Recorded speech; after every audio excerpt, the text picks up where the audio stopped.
Right, so let us get started. Good afternoon to you all. So today we have come to the final chapter of this course, that is performance measurement in not-for-profit organization and the public sector organization. So in the last class, we discussed the performance measurement in the private sector organization. And there we have managed to take one comprehensive case study based on the balance scorecard. So where you have looked at the performance of the business from 4 dimensions. So the financial dimension and the customer's perspective and the business processes and the learning and growth perspective. So by looking at the business from these 4 broad dimensions, we have analyzed the performance of an organization. And that's what we did on the last class. So today, we are going to be looking at another interesting aspect, another interesting segment in this performance measurement. So most of the time, this public sector organization and the not-for-profit organization are quite familiar to us, right? You would witness while we are going through the chapter, you may witness so how familiar that we are with this public sector or even the not-for-profit organization, right? So we are going to looking at how the performance must be measured in the context of not-for-profit public sector organization. So as we have discussed in the last class, when it comes to this performance measurement, it is basically to determine to what extent that you have achieved the goals, the vision, mission of an organization, right? So the performance measurement is there to tell you whether you are in the right track or whether you are in the right direction to accomplish the goals, the vision, mission of an organization. terbetul මතකයි ගිය සතියේත් අපි මේක කතා කරා සාකච්ඡා කරා අපි කිව්වා performance measurement කියන්නේ අපි යම්කිසි ආයතනයක තියෙන අරමුණු තියෙනවා goals තියෙනවා objectives තියෙනවා ඒ වගේම vision එකක් mission එකක් තියෙනවා එතකොට ඒ විදිහට ආයතනයක තියෙන මේ අරමුණු vision එක mission එක කොච්චරක් දුරට අපි accomplish කරලා තියෙනවද එහෙම නැත්නම් අපේ performance එක අපි expect කරපු විදිහටම අපේ goals වල තියෙන විදිහටම සිද්ධ වෙනවද right අපි right direction එකද යන්නේ කියන එක තමයි අපි performance measurements වලින් බලන්න උත්සාහ කරන්නේ whether we are in the right direction are we achieving our stated objectives and the goals අපි සඳහන් කරලා තියෙන අපි ප්‍රකාශයටපත් කරලා තියෙන අපේ අරමුණු අපි කොච්චරක් දුරට achieve කරනවද කියන එක තමයි අපි බලන්නේ performance measurement. तर අද දවසේ අපි ફોકસ කරන්නේ public sector organization. ඒතර ඔයාලට පෙනේවි මේ public sector organization ගොඩක් වෙලාවට profit motive එකකින් නෙමෙයි වැඩ කරන්නේ. එතකොට ඒ වගේ not for profit නැත්නම් ඔයාගේ objective එක social objective එකක් වෙන වෙලාවට කොහොමද අපි performance measurement සිද්ධ කරන්න කියන එක තමයි අද දවසේ අපි ප්‍රධාන වශයෙන් සාකච්ඡාවට වාචනය කරන්නේ. Right? Let's see. So these are the learning outcomes. So at the end of this lesson, you should be able to describe the problem of lack of profit motive in performance measurement in public sector. So you would witness that when it comes to the public sector, the most of the public sector organizations are not motivated by the profit. Rather, their objective may be more of a philanthropical or it's a social objective. So in such an instance, what are the challenges that you would find in the performance measurement? So what are the challenges of this lack of profit motive to the performance measurement? So මේ පළවෙනි learning outcome එක විදිහට දාලා අපි බලාපොරොත්තු වෙනවා අපි දන්නවා ගොඩක් public sector organization වැඩ කරන්නේ profit motive එකකින් නෙමෙයි. ඒත් යාළුවා තියෙන ඊට වඩා වෙනස් වෙච්චි philanthropical නැත්නම් social motive එකක්. නැත්නම් social welfare නේ සමාජ සුබ සාධනය පෙරදරි කරගෙන තමයි ගොඩක් public sector organizations වැඩ කරන්නේ. ඒකට මේ සමාජ සුබ සාධනය පෙරදරි කරගෙන වැඩ කිරීම තුළ ඒක performance measurement වලට යම් යම් challenges තියෙන්න පුළුවන්. profit the profit එක වගේ නම් අපිට ඒවා quantify කරන්න පුළුවන් නේ. We can express them in terms of money. So therefore we can ensure to what extent that we have achieved them. But when it comes to the not for profit, so how we have to quantify this social welfare? So it's a problem, right? Then the second thing, you must be able to explain the problem of having non-quantifiable objectives in the performance measurement. So another challenge is that when it comes to the objectives, as even I mentioned earlier, the objective of this public sector, not-for-profit organizations, so it's the non-quantifiability is there. So if it is profit, so you can easily quantify. But if it is social welfare, or if it is a kind of a philanthropical kind of objective, so you would find that you cannot quantify them. So if you cannot quantify, then what are the challenges that it has on the performance measurement? So that is the second main aspect what we'll be looking at. And the third aspect, it's about discuss the problems of having multiple objectives in performance measurement, right?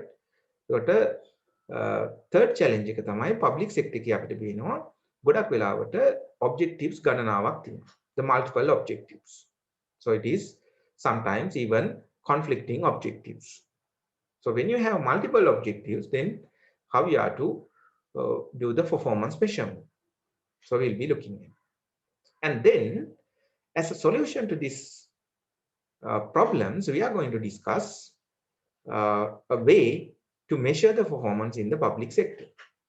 And that is what we call the value for money. In the context of public sector, not-for-profit organization, you would hear that there's a concept called value for money, right? So we are going to discuss this value for money as an objective of public sector. And then at the end of the day, we are going to discuss a case study, comprehensive case study as we used to do. And that will help you to apply these performance indicators, the financial and non-financial performance indicators for the measurement of performance in the public sector. So you must be able to apply the performance indicators, right? So this is what the learning outcomes, and we'll see at the end of the discussion to what extent that you can achieve or demonstrate a confidence on this. Right. So this is the outline. Basically, we start with the overview to this public sector. We are going to looking at what this public sector is. And thereafter, we'll be discussing the challenges in the performance measurement, like the lack of profit motive, the multiple objectives, the non-quantifiable objectives. So likewise, we'll be discussing some of the challenges. Then, how we are to conquer or how we are to overcome these challenges and measure the public sector performance. And that is what we call the value for money. But මේ කාරණා ටික තමයි අපි අද දවසේ සාකච්ඡා කරන්න බලාපොරොත්තු වෙන්නේ. So let's take one by one. Starting from the introduction. The public sector is usually comprised of organizations that are owned and operated by the government. So usually, if you ask me what is the public sector is basically comprises the organizations that are owned and operated by the government. And most of the time, these public sector organizations are providing services. So they are rarely involved in providing the goods. So most of the time you would find the goods in an economy is provided by the private sector organizations. So while some of the services, most of the services is what the government is providing. Then government organizations ගත්තොත් ගොඩක් වෙලාවට government organization එකකින් වෙන්නේ service එකක් provide වෙන එක. අපි ගත්තොත් universities, ඒතකොට එතන government universities තියෙනවානේ. So in our country we have number of government universities, right? So that is basically service. So if you take the police force, so it's a government, right? So it's again a service. So similarly, if you take these hospitals, the same applies. It's a service. The schools, again, the same. So likewise, most of the time, you would find the government organizations are dedicated for providing a service. So the government organization is what we call the organizations that is owned and operated by the government, right? The public sector organization comes in many shapes and forms. The most obvious examples are, so as you and me are quite familiar, you would find the government schools are there, the government hospitals, the government universities, the police force, even the transport. So likewise, you can think of many more aspects, the many more aspects. So these are quite obvious. නේ ඒතකොට අපි දැන් government sector එක ගැන කල්පනා කරොත් ඒතකොට government sector එකේ ගොඩක් වෙලාවට සර්විසස් ප්‍රොවයිඩ් කරන්න ඒවතා දැන් ඉස්කෝල අපි පාසල් ගැන හිතුවොත් ඒතකොට ගවර්න්මන්ට් ස්කූල්ස් තියෙනවානේ ඩොමිනේට් කරනවා කන්ට්‍රි එක. ඒතකොට හොස්පිටල්ස් උත් ගවර්න්මන්ට් හොස්පිටල්ස් තියෙනවා බහුලව. ඒතකොට යුනිවර්සිටිස් උත් ඒ විදියයි. ඒ වගේම police force, local transport providers මේ සියල්ලක්ම government organization. එතකොට මේ දේවල් තමයි අපිට එදිනදා ජීවිතයේදී නිතරම ඇස ගැටෙන public sector organization.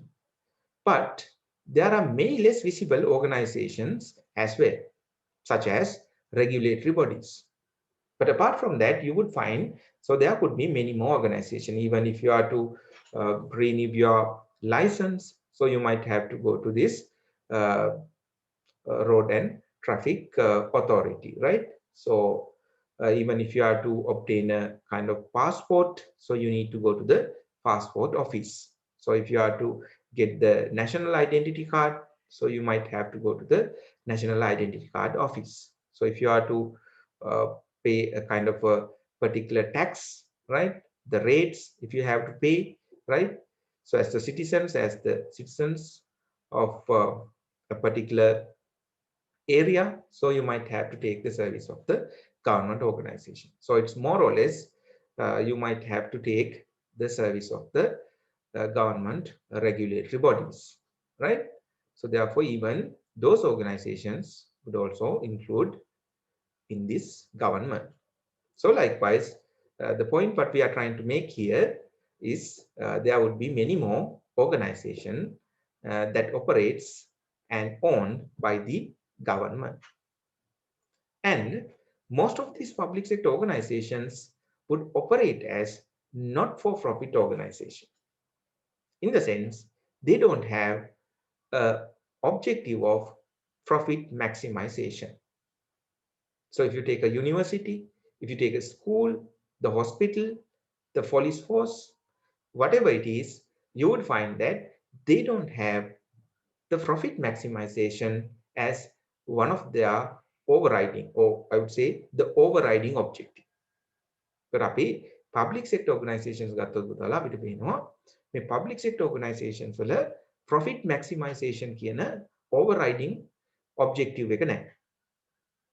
In contrast, if you take a private sector organization, then අපි private sector organization එකක් ගත්තොත් අපිට පේනවා එයාගේ private sector organization එක තියෙන මේන්ම principle එක මේන්ම objective එක තමයි profit maximization. නමුත් public sector එකට ඒ වගේ objective එකක් නැහැ. දැන් අපි university එක ගත්තොත් ඒතර අපිට අපි උත්සාහ කරන්නේ නැහැ profit maximization එකට නේ. ඒතර අපි බලන්නේ social welfare. So we want to serve the undergrads. We want to mainly serve the undergrad and even some postgraduate students also taking the service, even the diplomas, right? But our main focus would be on the undergrads. So we'll be providing a service, the universities. The schools, again, they are not trying to maximize the profit, they are providing service. The hospital, the same. So therefore, in substance, if you take public sector organization, they are operates as not-for-profit organization, right? In the sense, they are not trying to maximize the profit, rather they perceive a social objective. So they are සාමාන්‍ය social objective එකක් තමයි perceive කරන්නේ public sector. Then what are these not-for-profit organizations? What do you mean by that? If someone asks, what do you mean by the not-for-profit organization? So there are three distinguishing characteristics.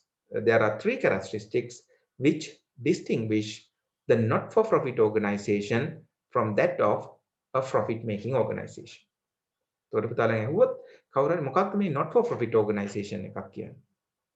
So not-for-profit organization එකක් කියන්නේ basically three defining principles තියෙනවා.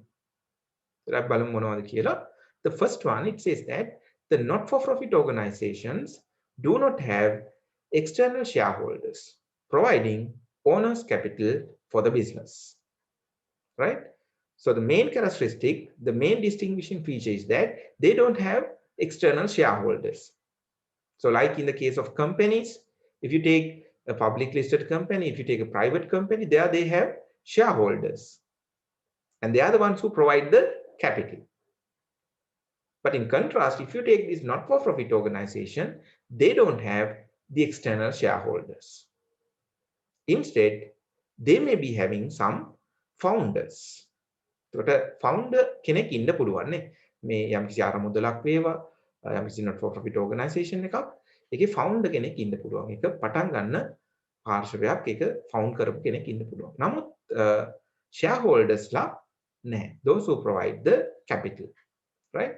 That is one distinguishing feature from the private sector.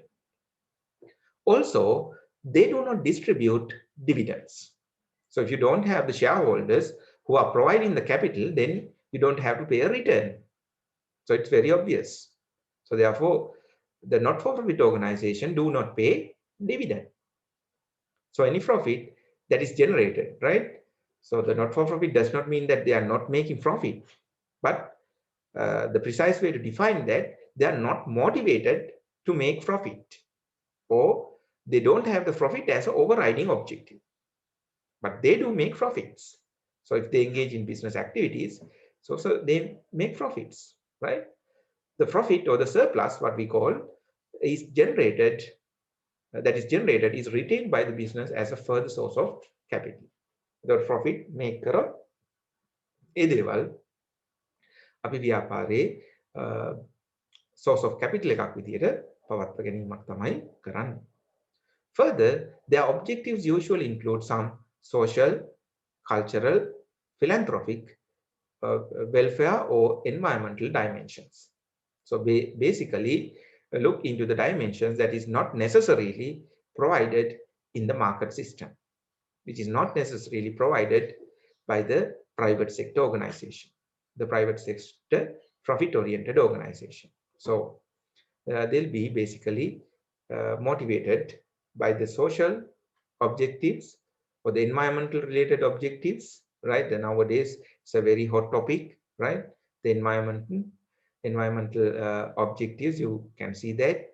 So there's a kind of the destruction of the forest, right? Which is not good at all, right? There are different organizations even who are motivated to eliminate such kind of activities. So therefore, the not-for-profit organizations are motivated by the environmental objectives, and even they might meant for serving different communities. So you would find that the different not-for-profit organizations like the Little Heart Foundation, so they are not-for-profit organization who are primarily dedicated for the heart-related diseases of the small kids, right? So that is a not-for-profit organization. So social objective. And even you would find that for different communities, right? The different segments, the disadvantaged segments, there are a certain organization who would take care of them. Even if you take this, the World Health Organization, right? So which is very popular these days, that is also a not-for-profit organization, right? So likewise, they are quite motivated by the social dimensions, the environmental dimensions, even the cultural, the philanthropical, welfare, that's what they do, right? So it's just an overview of the not-for-profit organization. Now it is clear that the most of the public sector organizations operates as not-for-profit organizations.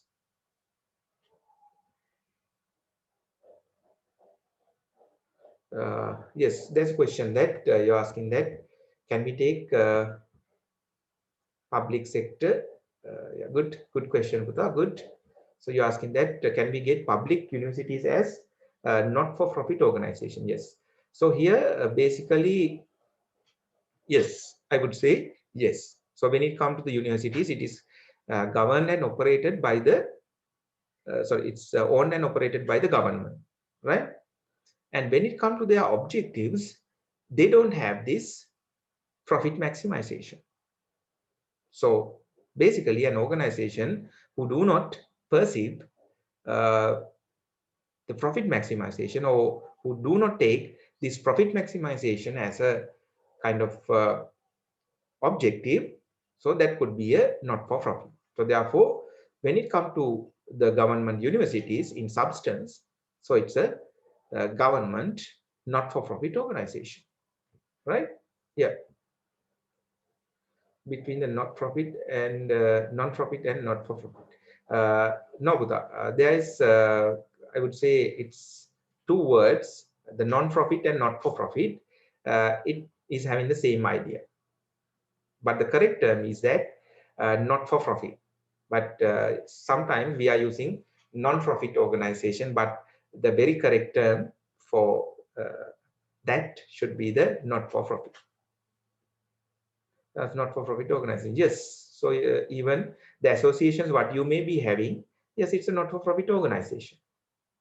So even as students, you are having that students welfare associations, no?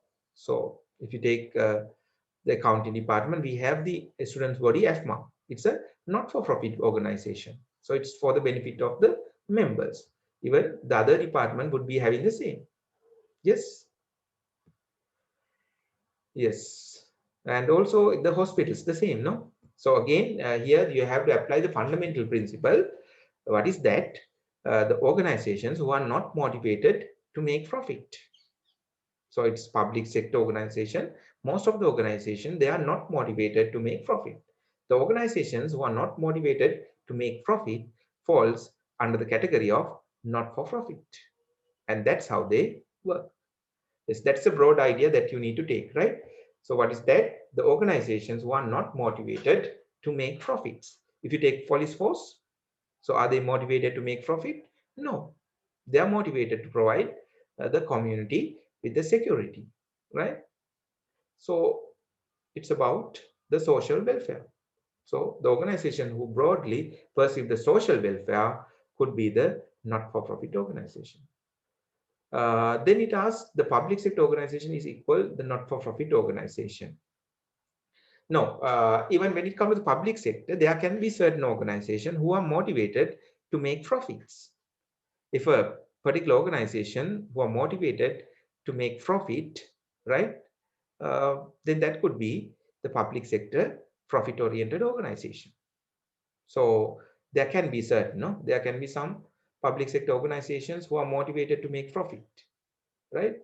But on the same time, there can be certain organizations who are motivated social purpose other than that. For example, if you take a university, it is highly unlikely that they are motivated by the profit, in the sense the government university. So we don't have such kind of motive, right? So we are purely depend on a particular budgetary allocation, right? So we are not meant to make profit. So our performance, the university performance, is not assessed by the profits. පුතාලා අපි දැන් university එකක් ගත්තොත් දැන් අපේ performance එක කොහොමත්ම evaluate වෙන්නේ නැහැ අපි make කරන profit. නමුත් ඒකෙන් කියවෙන්නේ නැහැ government universities profit make කරන්නේ නැහැ කියලා. ඒතරම අපේ universities profit make කරනවානේ. ඔයාලා දන්නවා අපිට masters program තියෙනවා, diploma programs තියෙනවා, advanced diploma programs තියෙනවා. ඒ විදිහට ඒ වගේම PhDs. ඒතර මේ ඔක්කොම paid services, right? ඒතර එතන අපිට profits තියෙනවා. නමුත් අපි basically establish වෙලා තියෙන්නේ undergraduate ලට serve කරන්නේ. So we are basically to serve the undergrads, right? ඒක ඔයාලා තමයි අපේ main segment එක. So එතනදී අපි profit motive එකක් නැහැ. So we are there to create and disseminate knowledge. So that is the motivation. නමුත් අපි ගත්තොත් yes, even the external degrees, yes. එතකොට අපි ගත්තොත් let's say that even if you think of the passport office or even an organization who is meant for making profit, say even this Satosa, though they are not making profits, right? So these could be the public sector organization who are meant to make profits. අපි ගත්තොත් passport office එකක් වගේ දෙයක්. එතකොට එතනින් එහා පැත්තට ගිහිල්ලා අපි ගත්තොත් Satosa කියන arrangement එක. ඒ වගේම we can take the custom. එතකොට මේ වගේ දේවල් අපි සමහර විට profit එකක් motive එක විදිහට අරගෙන create කරපු public sector organization වෙන්න පුළුවන්. Right? In fact, they are the ones who makes millions. So likewise, there can be even certain organization that is found with the purpose of making profit. So if that is the case, though they are in the public domain, public sector, they are profit-oriented organization. So here, as I explained you from the very beginning, when it comes to the public sector, it is basically the one that is operated and owned by the government, right? Then depending on the purpose, right? Depending on the purpose, in the sense whether they are taking this profit as an overriding objective or not, it is decided whether it's a profit-oriented organization or a not-for-profit organization. So ඒ වගේ simplification එකක් තමයි පුතාලා කරගන්න ඕනේ. එතකොට කවුද මේක ඕන් කරන්නේ ඔපරේට් කරන්නේ කියන එක මත තීරණය වෙනවා මේක ගවර්න්මන්ට්ද නැද්ද කියන එක. right? ඊට පස්සේ මේක profit oriented ද නැද්ද කියන එක මත තීරණය වෙනවා ඒක not for profit the profit oriented ද කියන එක. For example, if you take this Lanka hospitals, you know, it's interesting to know that it's a government organization. So the claim that the Rajit has once made, that is not totally wrong. So he made a statement, right? So I admitted to a public sector organization. You know, if you take the ownership, the share ownership, the majority of the shares is owned by a government organization. It's a Sri Lanka Insurance Corporation. The majority of the shares of the Lanka hospital is enjoyed by the Sri Lanka Insurance Corporation. So it's like 60% or something, right? The majority. So therefore, it's a government organization. It's owned by the government. But if you look at the way it operates, it's a profit-oriented. It's a profit-oriented organization. So the point is that even in the public sector, there can be organizations who are motivated to make profit. And in fact, they are making some decent profits, right? So that is what the idea. Good. Hope it's clear, right? Okay. These not-for-profit public sector organizations are very different from those of the public sector commercial organization, and these differences can make performance management in public sector more challenging. So you would find that there are fundamental differences when it comes to this public sector compared to the private sector. So as you even witnessed, these characteristics are different from that of the profit-making private sector organization. Hence, it may be having certain implications on the performance measurement. මේ තියෙන වෙනස්කම් එක්ක public sector එකේ තියෙන private sector එකට වඩා වෙනස් වීම තුල performance measurement වලට තියෙන්න පුළුවන් යම් challenges. අපි බලමු මොනවද මේ ප්‍රධාන වෙනස්කම් performance measurement සම්බන්ධයෙන් තියෙන ප්‍රධාන වෙනස්කම් මොනවද කියන කාරණා. Right? Okay. The challenges in performance measurement in public sector not-for-profit organization. Right? The first challenge is that when it comes to the most of the public sector organization or the public sector not-for-profit organization, they lack the purpose of profit, or we call it lack of profit motive. This is very challenging. We'll discuss what are the challenges, right, associated with this. Then the second challenge is that when it comes to performance measurement in the public sector not-for-profit organizations, you would find that the most of their objectives are non-quantifiable. So if the objectives are non-quantifiable, again, it's going to be challenging. We'll see what those are. And similarly, the multiple objectives. So there would be different stakeholders. So therefore, the multiple objectives would come into play. Most of the time, they are conflicting, right? ගොඩක් වෙලාවට මේ objectives conflicting වෙන්න පුළුවන්. අපි බලමු, right? तर මේ ටික තමයි ප්‍රධාන වශයෙන් performance measurement සම්බන්ධයෙන් public sector එකේ performance measure කරන්න ගියාම අපිට තියෙන challenges. Okay. Lack of profit motive. What it means for us? Since most of the public sector organizations operate as not-for-profit organizations, they don't have profit as an overriding motive. As we agreed, in substance, most of the public sector organizations operates as the not-for-profit organization, so they don't have the profit as an overriding motive. So therefore, they are not primarily motivated by the profit. Often these organizations do not generate revenue, but simply have a fixed budget for spending within which they have to keep. Right? So if you take the government organization, right? Most of the time they may not even generate revenue. Simply they have to kind of a fixed budget for spending within which they have to keep. If you take, for example, an organization like, say, the police force. So do they make profits? Do they generate revenue? So would you be charged if you go and take a particular service from, what do you call that, the police force, from the police? No, you're not charged. So then what about the service that is provided by the municipal councils, like the waste collection? So do you have to pay for that, for the waste collection? No, we don't. So likewise, even for the university, so sometimes you might have to pay a kind of very nominal fee, even for the registration purpose, but we cannot consider it as a kind of a major thing. So therefore, in substance, most of these organizations do not generate profit, or they would provide services for free. Even if you think about the hospital, so if you get the service of the government hospital, would you be charged? No, you don't charge.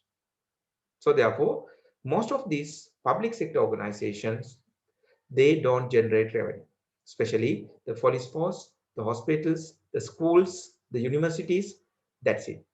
They have a fixed budget, right? From the annual budget, there's a particular expenditure is allocated for these organizations, and they have to work within this fixed budget, right?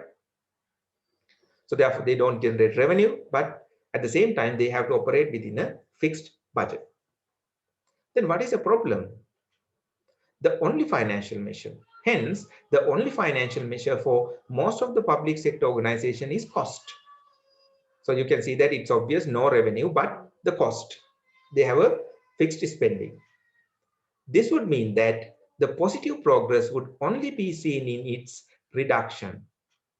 That's a problem, right? If you have the only financial measure, if you have the cost as the only financial measure, the problem is that how do you interpret a positive movement? යම්කිසි movement එකක් positive කියලා ඔයා කොහොමද interpret කරන්නේ? cost එක නම් තියෙන්නේ. profit එක එයාලගේ performance measure එකක්, financial measure එකක් වුණා නම් අපි ඒක හොඳයි කියලා කියන්නේ profit එක maximize කරනවා නේ? කියන්නේ වැඩි වෙනවා. ඒතර cost එක නම් තියෙන්නේ එයාලගේ financial measure එක විදිහට අපි හොඳයි කියලා කියන්නේ මොකක්ද? Positive progress is seen as how? If the cost is reduced, right? Cost එක reduce, yes, very correct. The reduction in the cost. Then the reduction in cost is always good. That's the problem comes, right? Its reduction in cost is always good. අපි cost එක අඩු වෙනවා කියලා දකින්න එක සෑම වෙලාවකම හොඳ දෙයක්.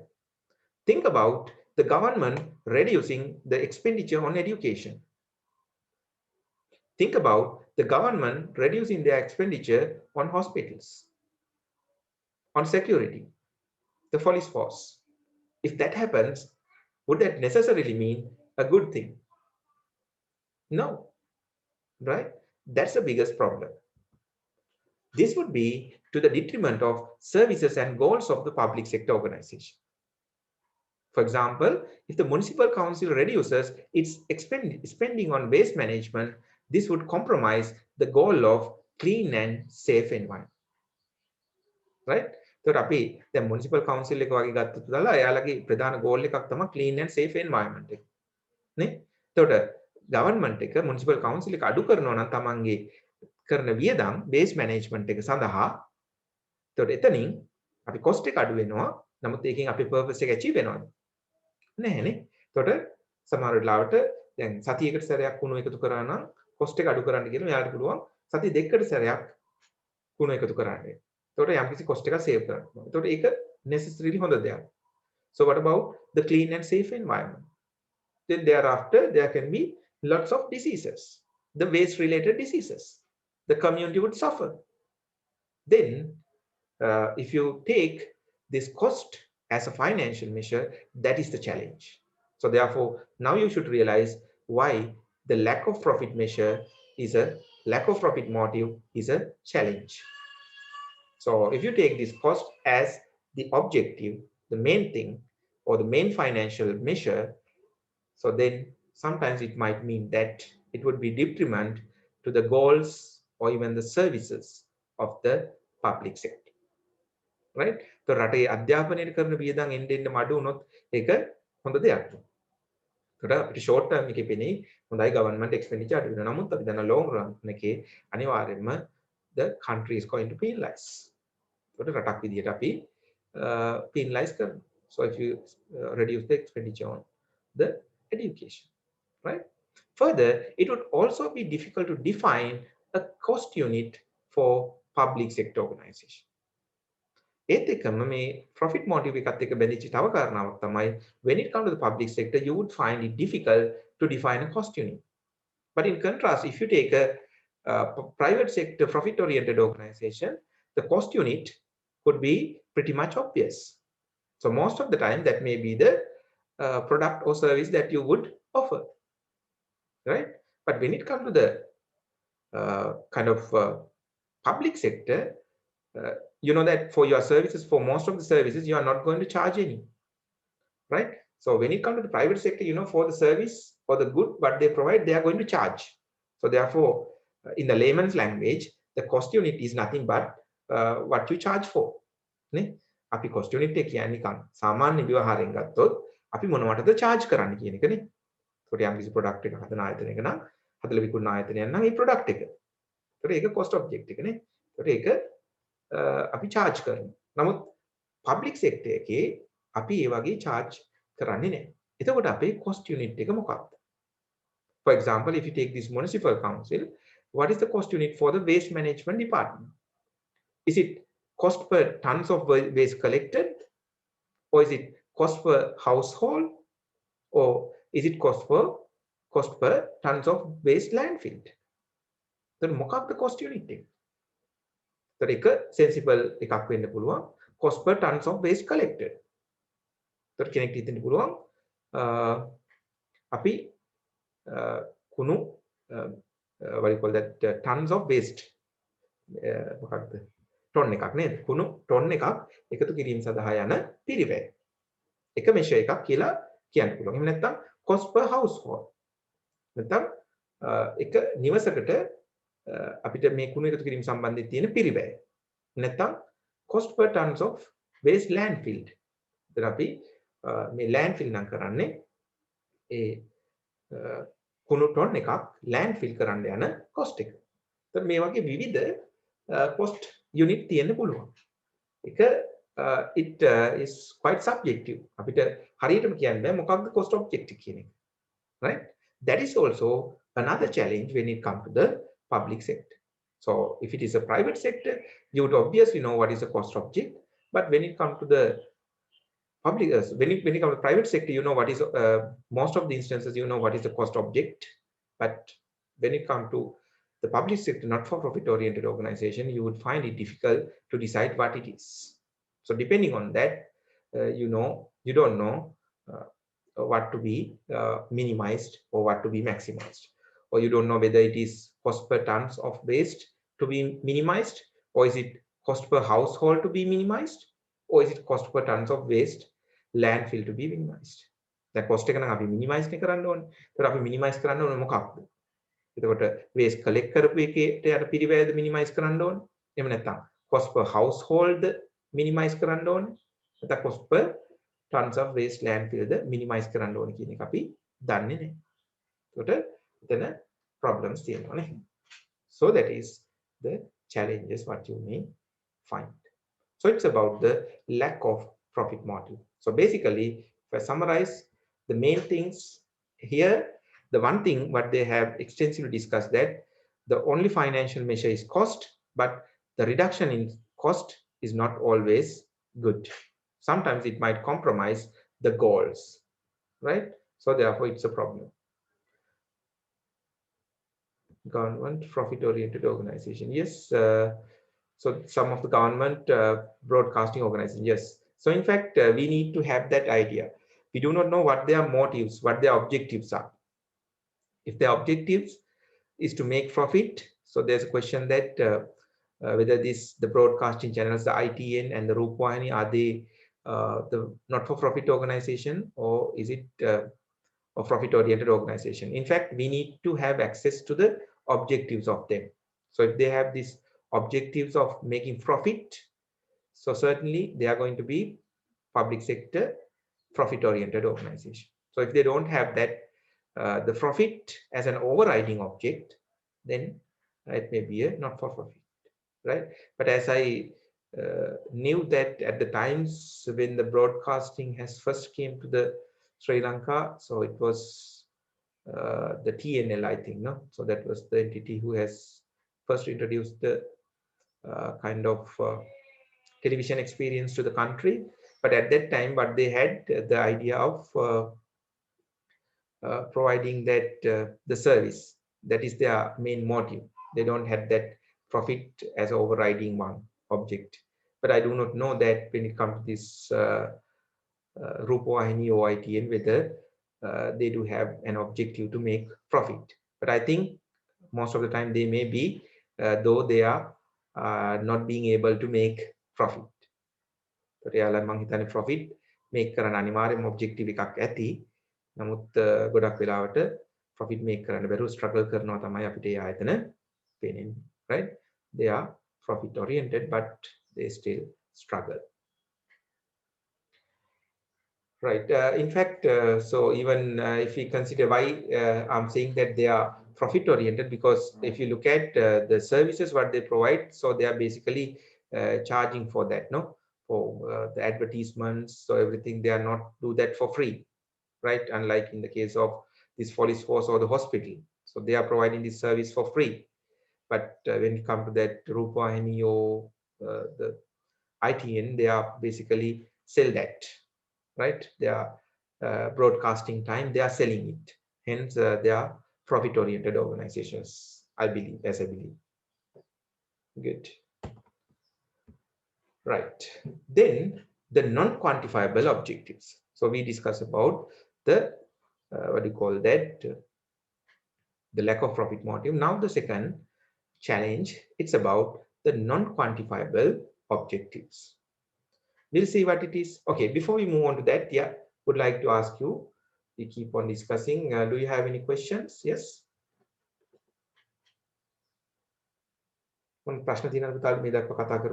good that, right, you are making maintaining a kind of interaction, so which is really appreciate. So it's good that rather than talking to a kind of set of students who are not making any interaction, so this is good, right? You are making some good interaction, so really appreciate. Okay,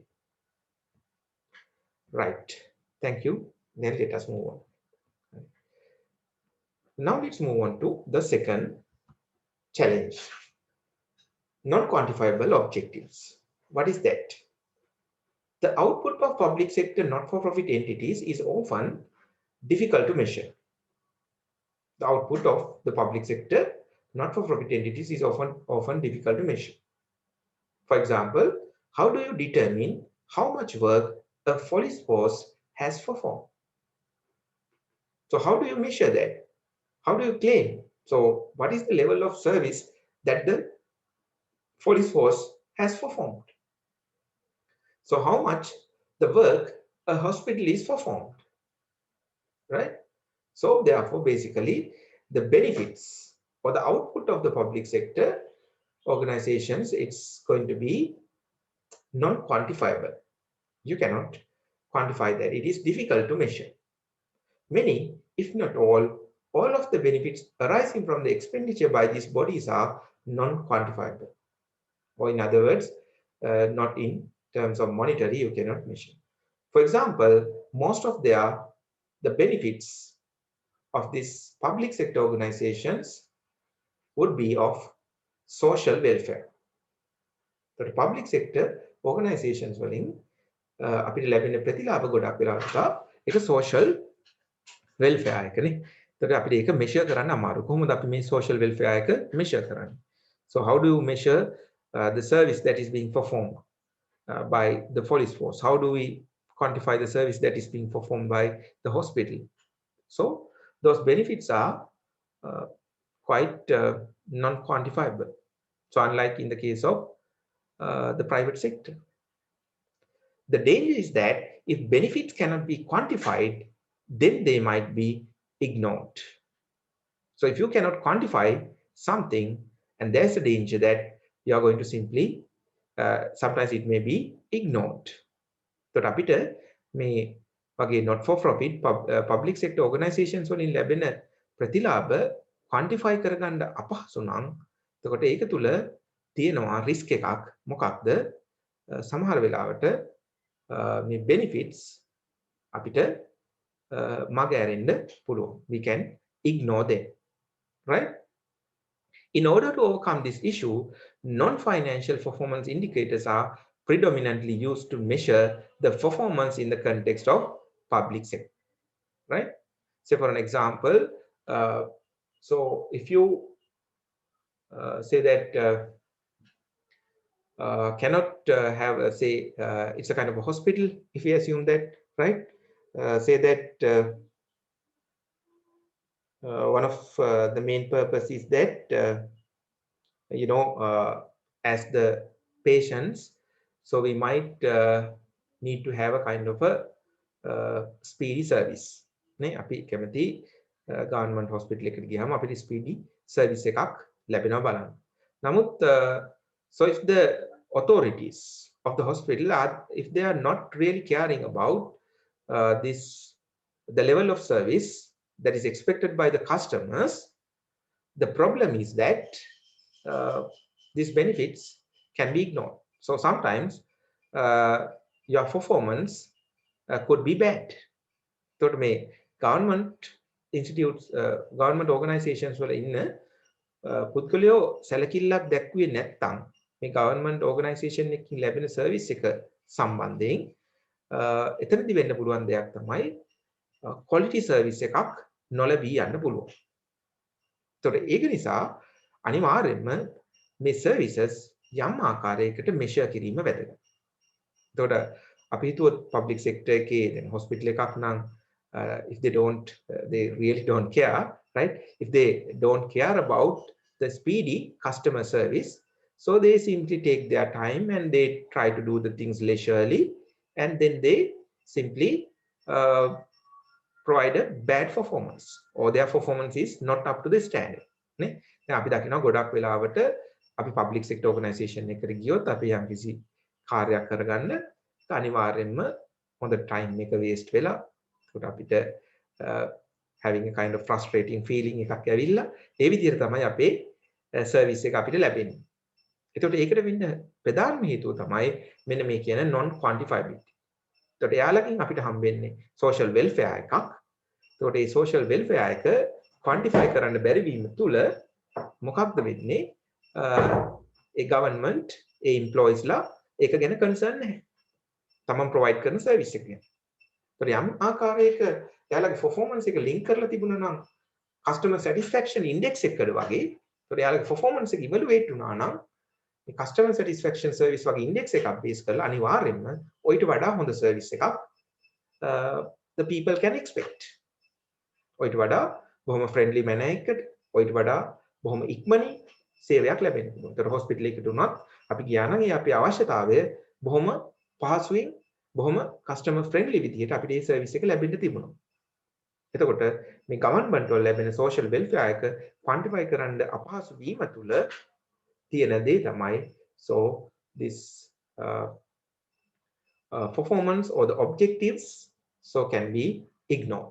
So they may be having kind of objective to provide a better social welfare, but if they cannot quantify that, sometimes they may not be able to achieve that.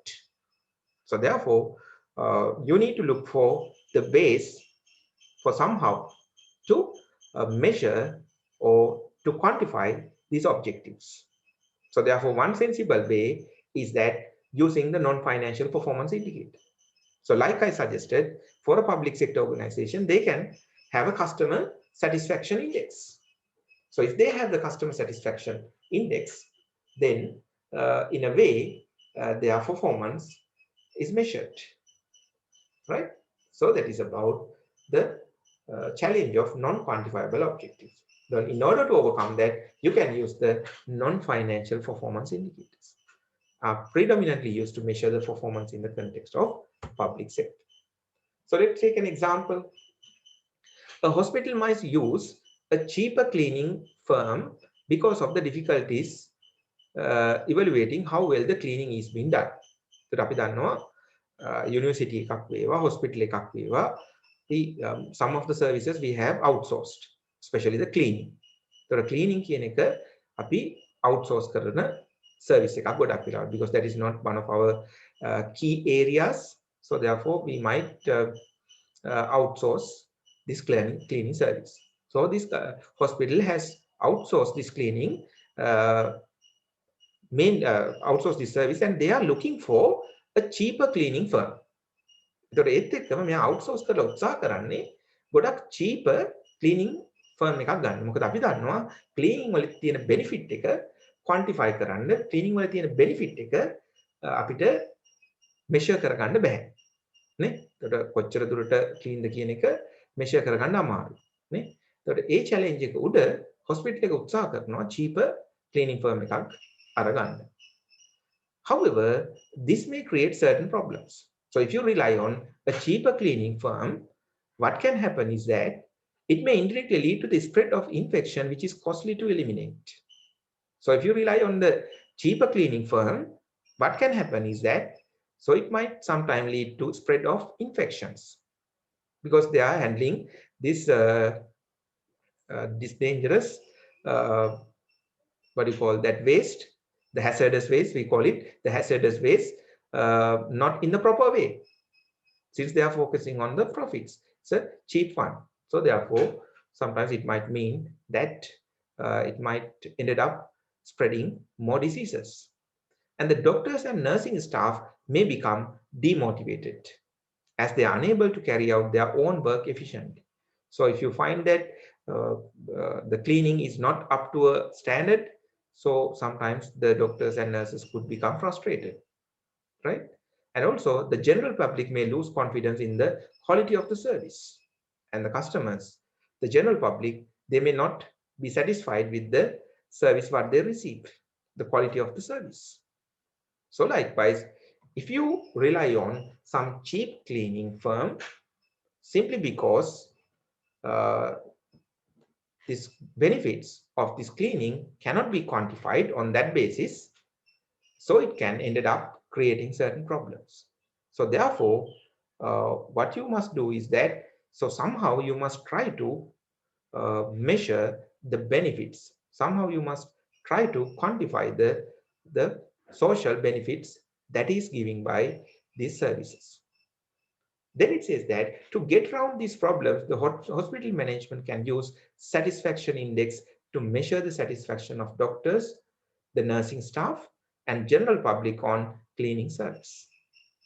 So if the organization can establish, right, the organization can establish a kind of a satisfaction index, then depending on that, so if they find after they hiring a particular cleaning firm, If they find that they are not doing well in terms of this customer satisfaction, so then on that basis, they can simply remove this cleaning firm, and then they can approach for a different service provider, right?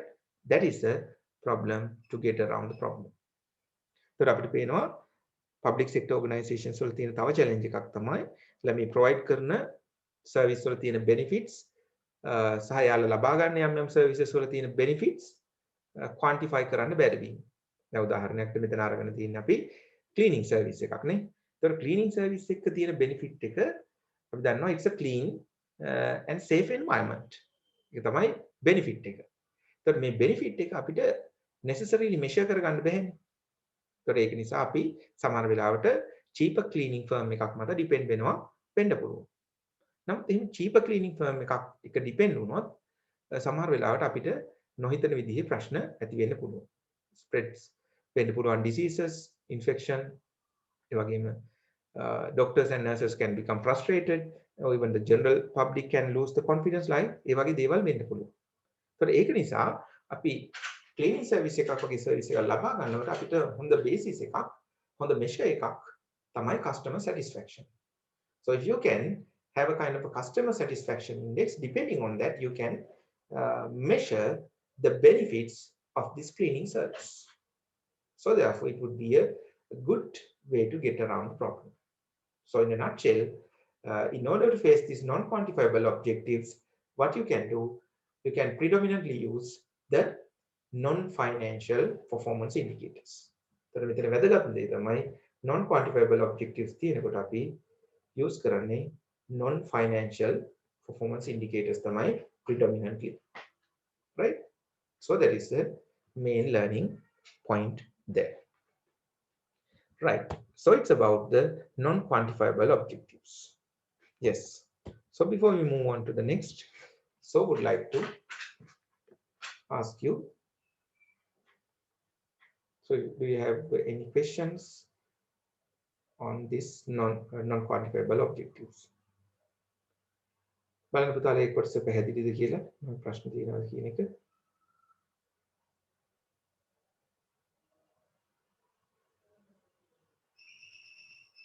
Does that make sense?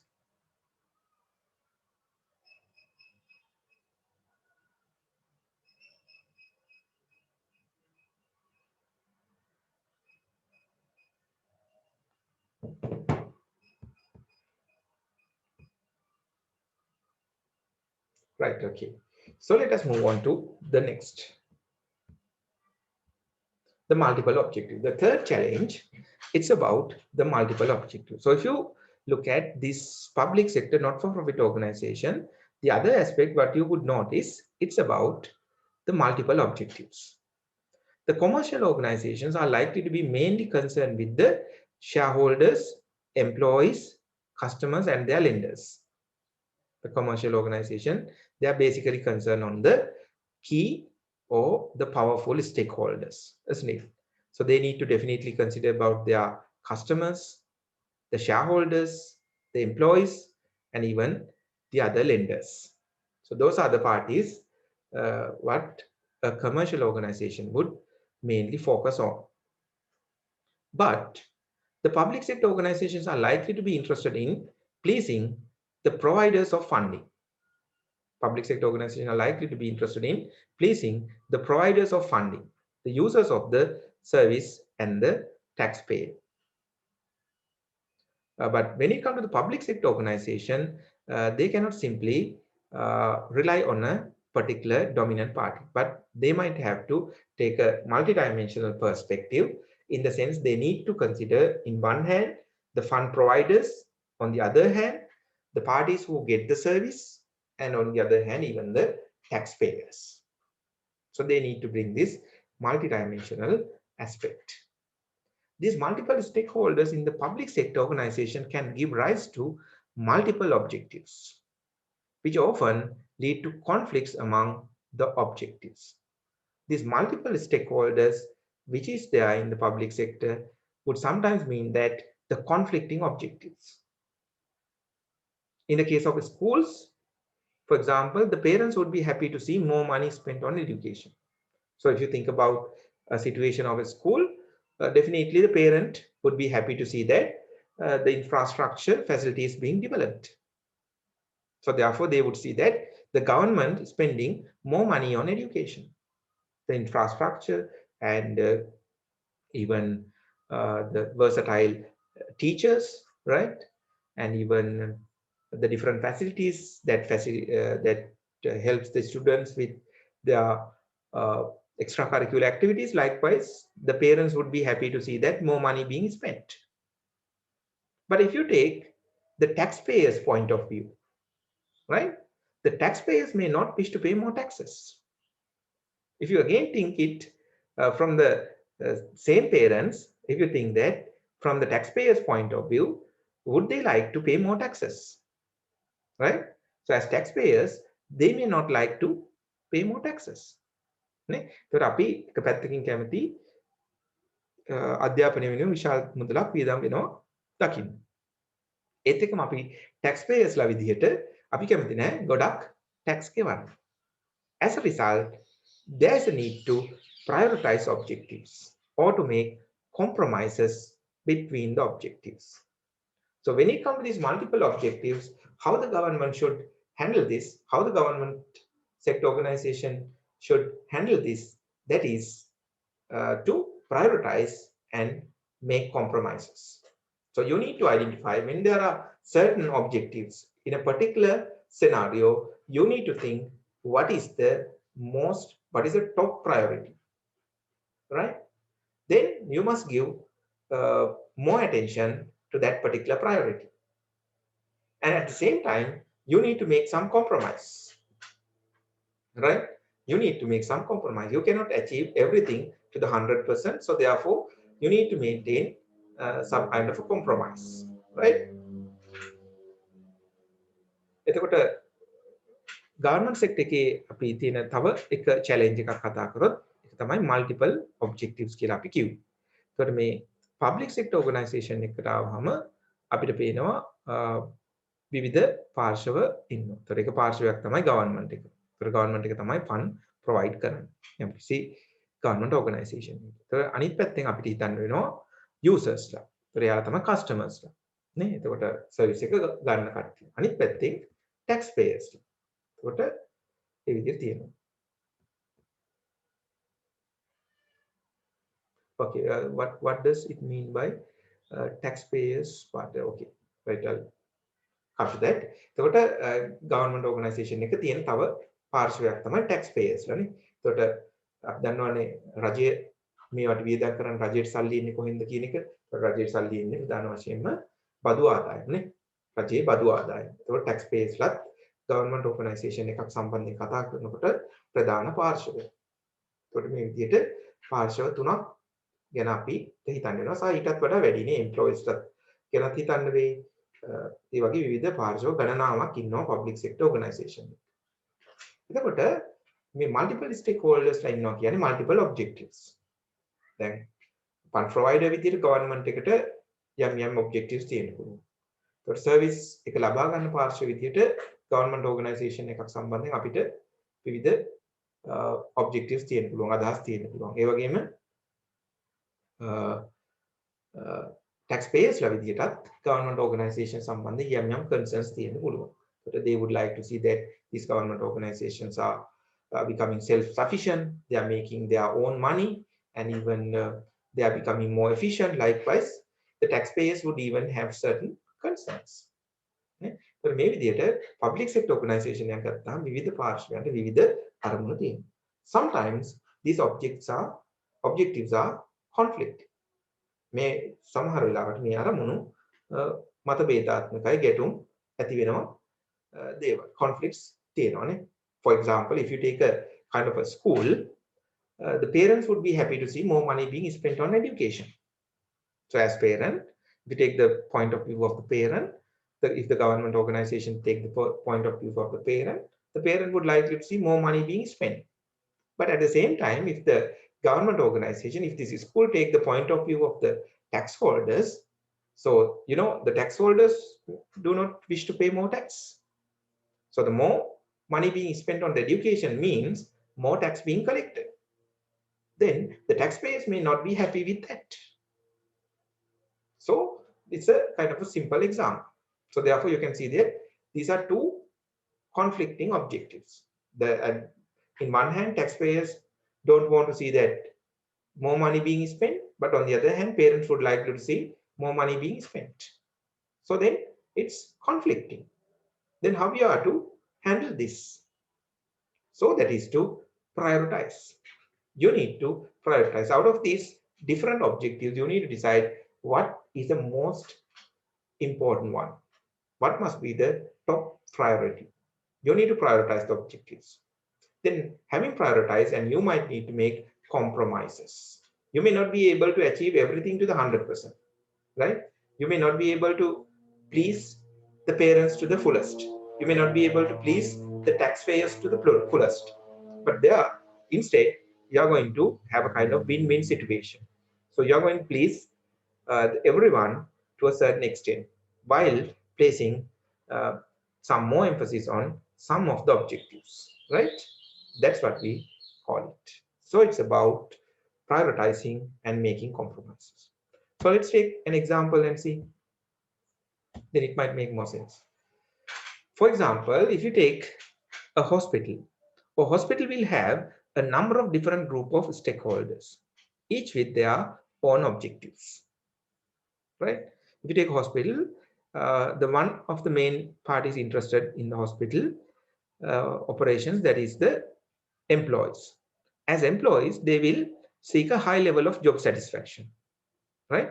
As employees, they would like to see that they need to have a kind of high level of job satisfaction. They will also aim to achieve a good work-life balance. And this may result in a desire to work more regular daytime hours. The employees hospital employees job satisfaction හොඳ ඉහළ මට්ටමේ job satisfaction එකට ඒත් එක්කම හොඳ work life balance එකක් පවත්වා ගන්න. ඒතර work life balance එකක් පවත්වා ගන්නවා කියන එක තුල මේ employees ලා කැමති වෙන්නේ to work more regular day times. The regular day times වල වැඩ කරන්න තමයි මෙයාලා වැඩි කැමැත්තක් දක්වන්නේ. It's obvious නේ. ඒකට උදේ වෙලට ආව හවස 4:00ට off වුණා ගෙදර ගියා. Right? No one would be like to work in the night shift. Right? So night shift වල වැඩ කරන්න කැමති වෙන්නේ නැහැ. Right? From their point of view, it's nothing wrong about that, because as human, they would like to have kind of a satisfaction of what they do. So they can reasonably have such kind of objective. But at the same time, if you take the point of view of the patient, if you think from the patient's point of view, the patients will want to be seen quickly and will demand a high level of care. So අපි patient ලගේ පැත්තෙන් හිතුවොත් හිතන්න අපි patient ලා විදිහට අපි කැමති hospital එකකට ගියාම ටක් ගාලා ඉක්මනින් අපේ service එක අපිට හම්බ වෙනවා නන්නේ. ඉක්මනින් අපිව check කරලා ඉක්මනින් අපිට බෙහෙත් ටික දීලා අපිව බලනවා නම් අපි කැමති. So therefore again we are expecting a high level of care. අපි හොඳට treat කරයි කියලා අපි බලාපොරොත්තු වෙනවා.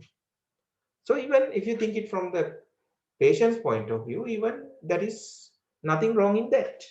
ඒකෙත් වැරද්දක් නැහැ නේ. patient ලා හොඳ quality service එකක් බලාපොරොත්තු වෙන එකේ වැරද්දකුත් නැහැ. So here you can see a simple instance where you have taken two stakeholders and you find that they are having two objectives and it seems to be conflicting. So you cannot achieve both. දෙකම achieve කරන්න බෑනේ. You cannot give the customer satisfaction and you cannot achieve the patient high level of care. It seems impossible. So therefore some kind of a compromise is needed. In such an instance, what you should do, you must prioritize. Out of these two objectives, you must decide what is the most important objective, right? Then by looking at these two objectives, so one can reasonably see that it's the patient care. The patient care would become the priority, isn't it? It's not about pleasing the employees, right? It's about providing a service to your customers. Hence, the patient care could become the top priority.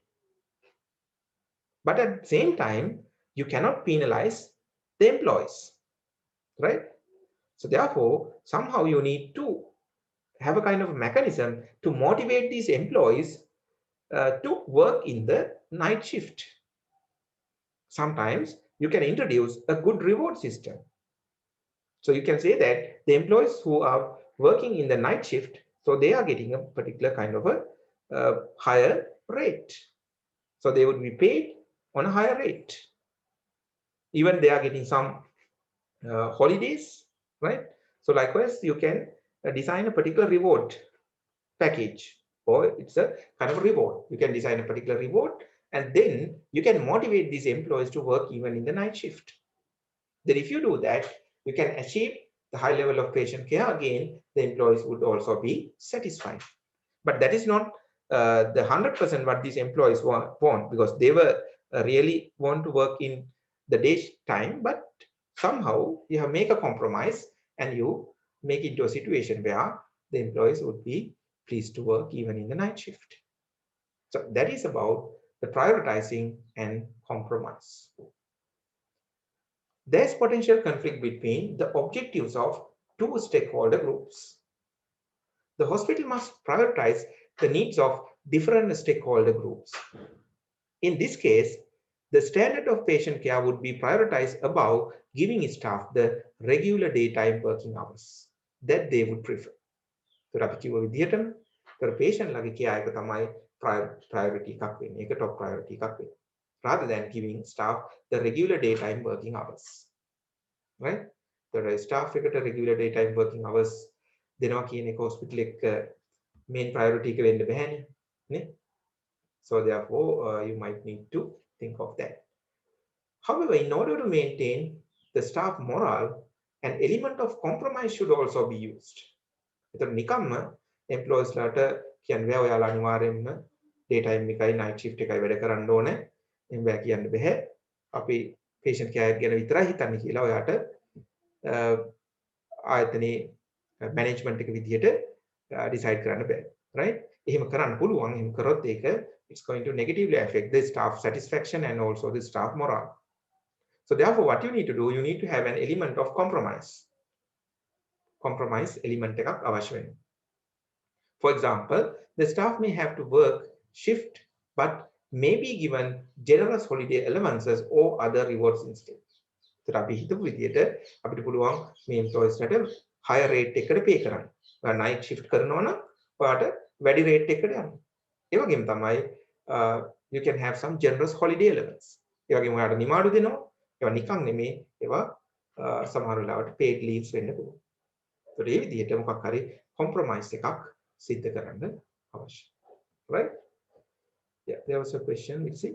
Isn't it the same in the commercial organizations as well? And multiple objectives in commercial organizations and the conflict between. Yes, do agree. Do agree. So even in the what do you call that? When it comes to this private sector organization, yes, they also have the different stakeholders, and they are also having the conflicting demands, as you very correctly pointed out, right? Even if you take a situation like this, so if you take shareholders, they want to see the profit being maximized. So if you take employees, so they want to have a kind of a good satisfaction. Customers, probably a good service, and the lenders, they would like to see their money being repaid on time. Likewise, yes, there can be different objectives and they are sometimes conflicting. But in that, you have a priority, right? You don't find it difficult to prioritize. It's always, when it comes to a profit-oriented organization, the main role is that it's profit, right? That is your top priority. So therefore, you're always taking the shareholders' point of view. That's what you do. So that's the reality. Though you say that you take care of your employees, though you say that you take care of the customers, even the lenders, but the top priority would always go to the shareholders. You would try to do everything to ensure the shareholder profit being maximized. The private sector එකේ ඇත්ත පුතා කිව්ව විදිහට විවිධ conflict තිබුණා. නමුත් ඒකේ සෑම වෙලාවකම profit oriented organization එකක් නම් ඒ overriding principle එක තියෙනවා. අපි මොන දේ කරත් මොනවා කිව්වත් අපි ඇත්තටම කරන්නේ at the end of the day we are trying to maximize or we are trying to please the shareholders, isn't it? අපි මොන කතා කිව්වත් අපි අවසානයේ උත්සාහ කරන්නේ අපේ shareholders ව please කරන්න. එතකොට එතන අර වගේ challenge එක අඩුයිනේ.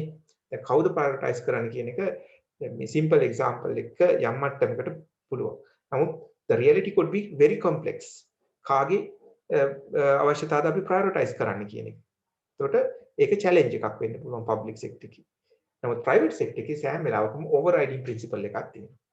අපි මොනවා කිව්වත් profit oriented නම් අපි අනිවාර්යයෙන්ම shareholder තමයි please කරන්නේ.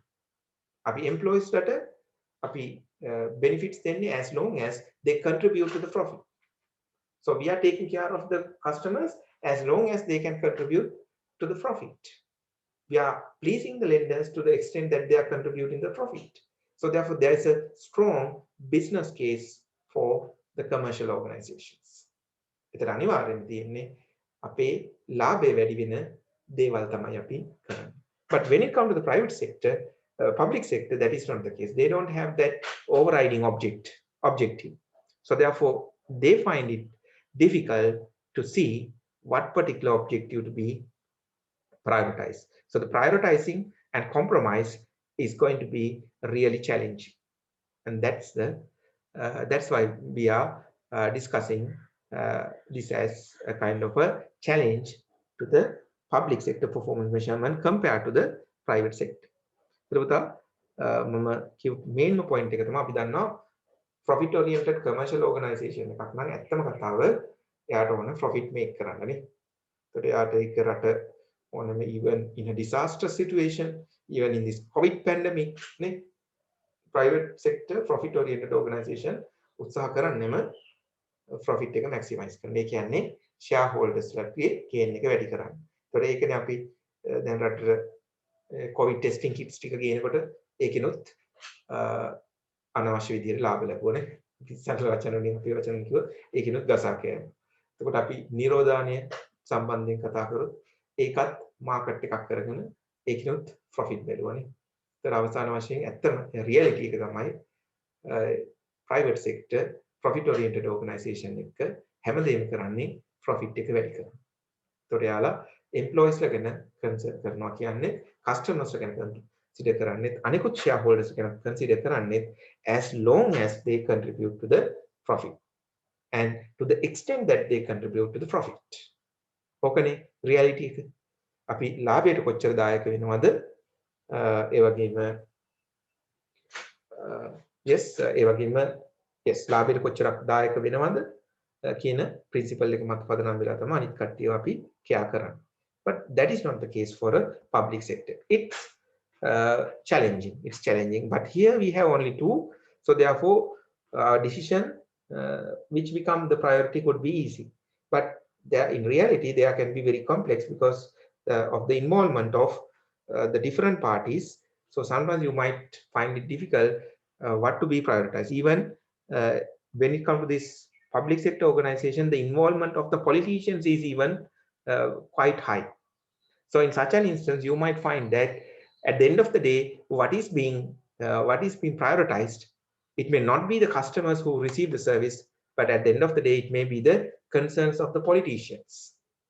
සමහර වෙලාවට public sector organizations වල මේ සියලුම දේ පැත්තකින් තියලා අපයාලා ඒ politicians ලාගේ තියෙන සමහර අරමුණු prioritize කරගන්නත් ඉඩ තියෙනවා.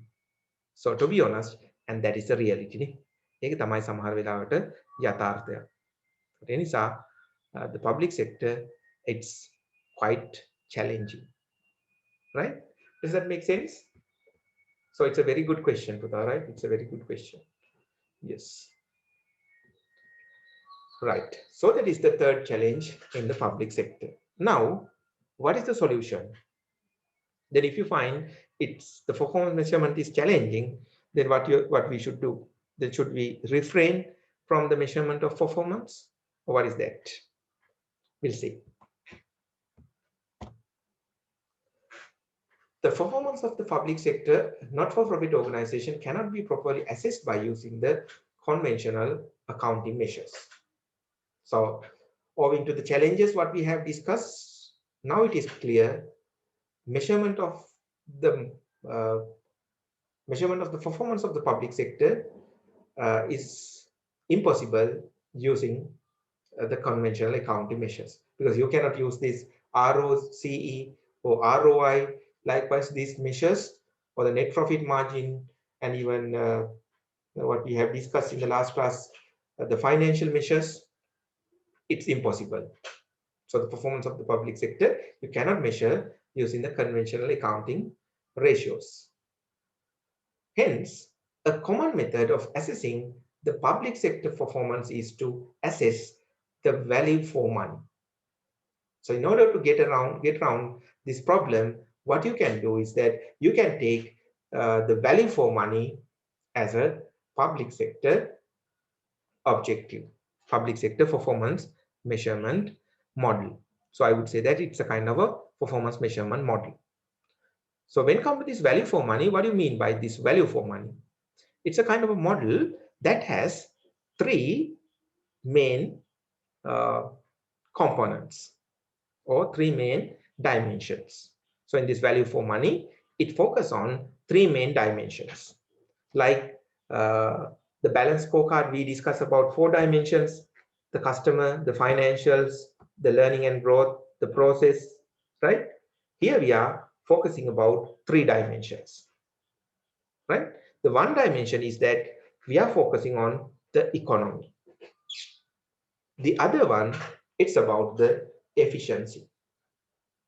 And the final one, it's about the effectiveness. So these are the three dimensions which we would consider under value for money. So value for money වල ඇත්තටම පුතාලා අපි dimensions තුනක් සම්බන්ධයෙන් තමයි බලන්නේ. Right? Using these three dimensions, we are trying to measure the performance of the public sector. So these three dimensions are basically relating to the inputs and outputs of the public sector. We'll see what those are.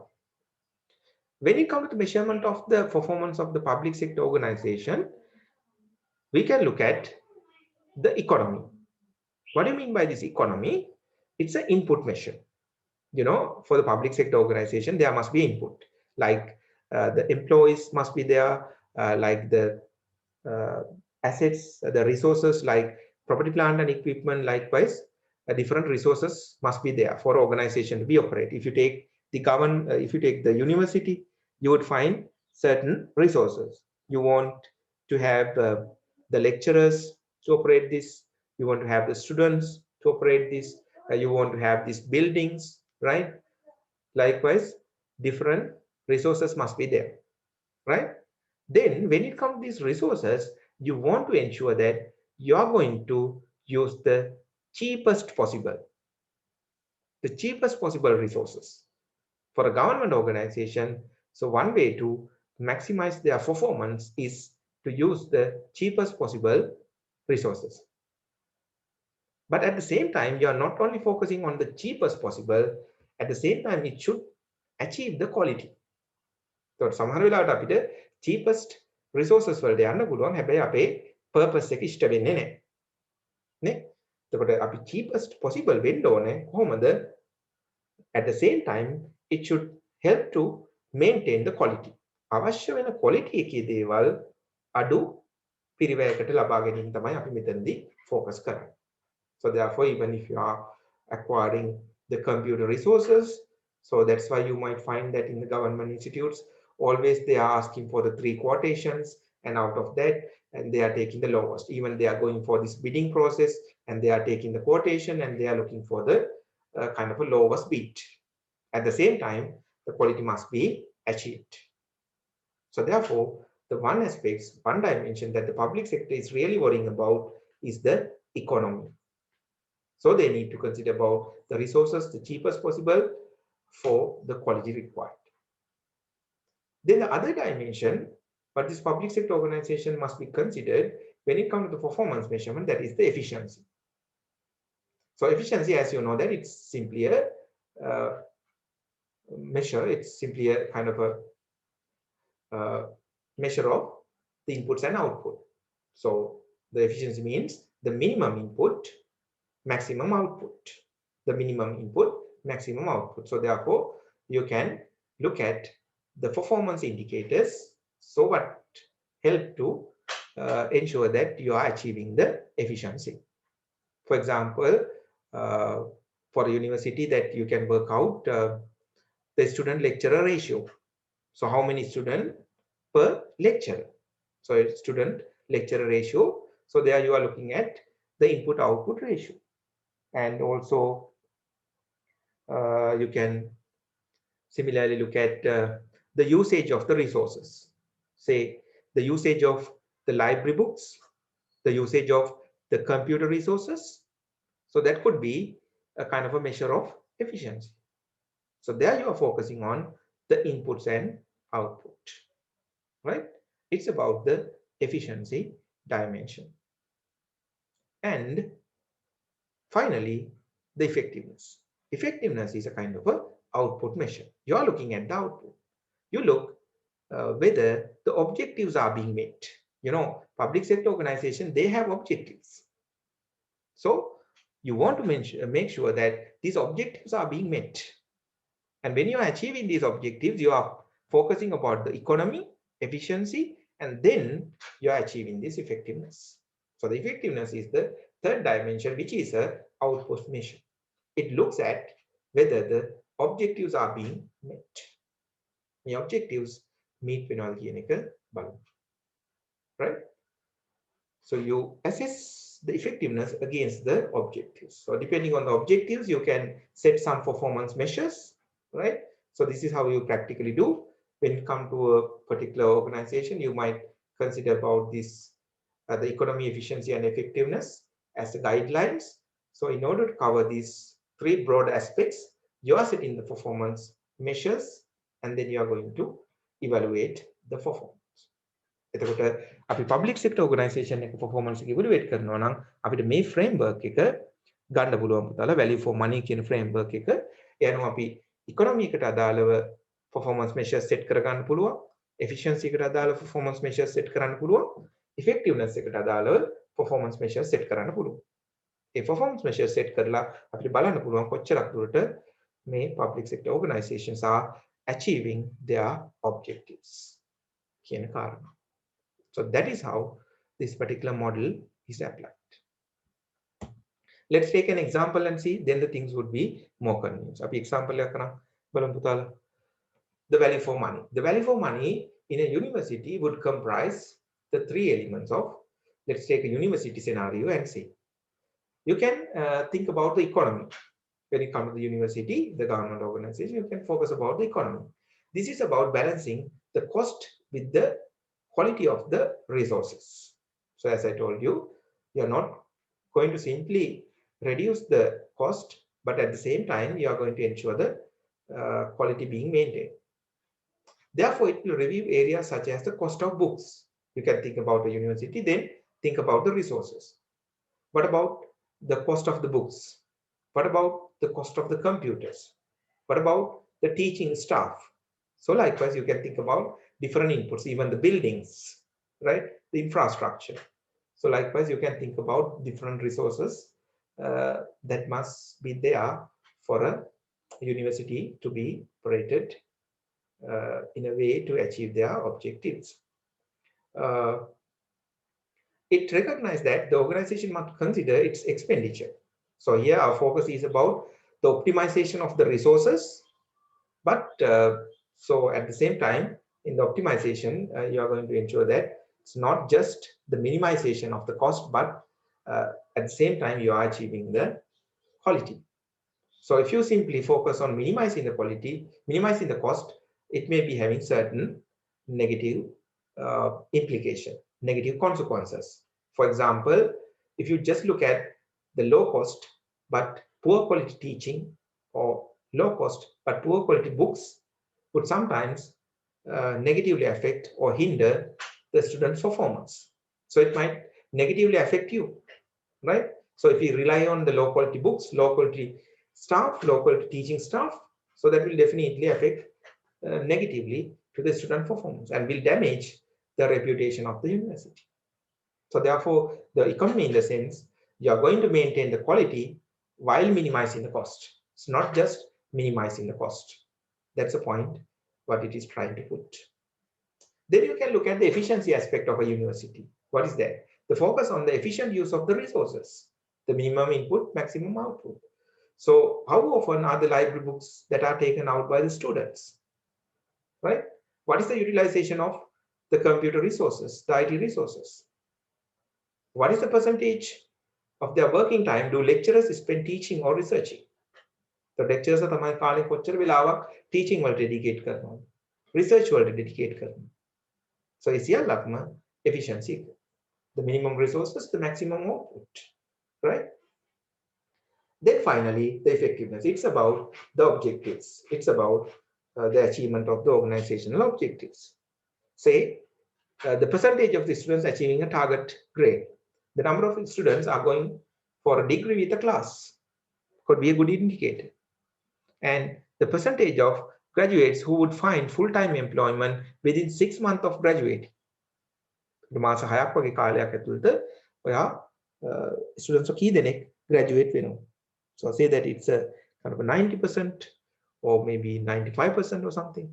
So then it indicates that you are achieving your targets. If you are having an objective, the university is having an objective that you want to have employable graduates. If that is the case, then they must need to have performance indicators to measure that. So therefore, effectiveness is basically looked in the context of objectives. So the public sector organizations have the objectives, then you need to assess the performance against the objectives, right? So the economy focus on the resources, efficiency focus on the resources, at the same time some output, the input and output measure, and then the effectiveness. It's about the output or the objectives, right? So this is a kind of example for a value for money model application. Despite the challenges of the performance measurement, the public sector organization still need to plan and control their activities. So the public sector organization, they cannot simply avoid, they cannot simply refrain from the performance measurement. It's true that there are certain challenges in the performance measurement in the public sector compared to the private sector profit-oriented organization, but still they need to do planning and controlling. For the purpose of controlling, definitely they need to go for the performance measurement. For that, various performance measures covering the broad aspects of economy, efficiency, and effectiveness would be used. So you need to consider about the various performance measures, considering the 3 dimensions of the value for money, and then assess the performance. So in this course, the ultimate expectation is that once you are given a particular scenario relating to a particular business organization, you must be able to establish the performance indicators relating to these 3 dimensions and assess the performance. පුතාලගෙන් බලාපොරොත්තු වෙන්නේ මොකක්ද? මේ course එකෙන් මේ chapter එකෙන් අපි බලාපොරොත්තු වෙන learning outcome එක තමයි යම්කිසි business scenario එකක් දුන්නාම business case එකක් දුන්නාම ඔයාට පුළුවන් වෙන්න ඕනේ මේ value for money කියන model එක apply කරන්න.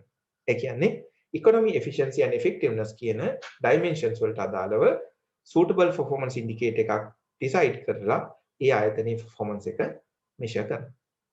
Right? That's it. So when you talk about the economy, focus about the resources of the organization. When you talk about the efficiency, it's about the relationship between the input and output. Input එකයි output එකයි ගැන කල්පනා කරන්න. When it comes to the effectiveness, you need to take this against the objectives. ආයතනයේ objectives තියෙනවා. ඒ objectives වලට achieve කරනවා කියන එක ensure කරන්න පුළුවන් performance measures ටිකක් establish කරනවා. That's what you need to do, right? Okay, so it's about the performance measurement in public sector. Yes, so now it's time for you. You may be having certain questions, then you can get them clarified. So ප්‍රශ්න තියෙන පුළුවන් ඒවා අහන්න බලන්න. So let's get them clarified. When will be the exam held?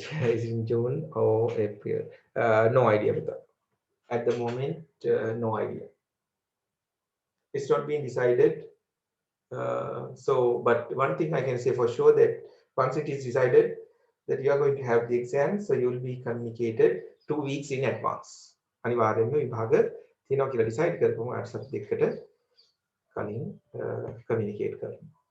So still we are not in addition, even we could not secure the vaccination. අපි තාමත් universities වලට vaccination එක secure කරගන්න බැරි වුණා. So it is under discussion. The vice chancellor is trying. It's hard to get this vaccination for the university.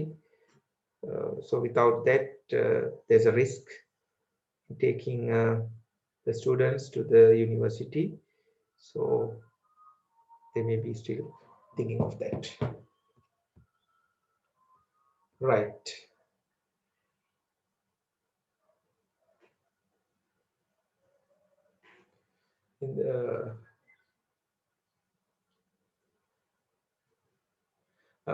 In the examination, do we have to answer for the questions as in the manual slides, or it would be different?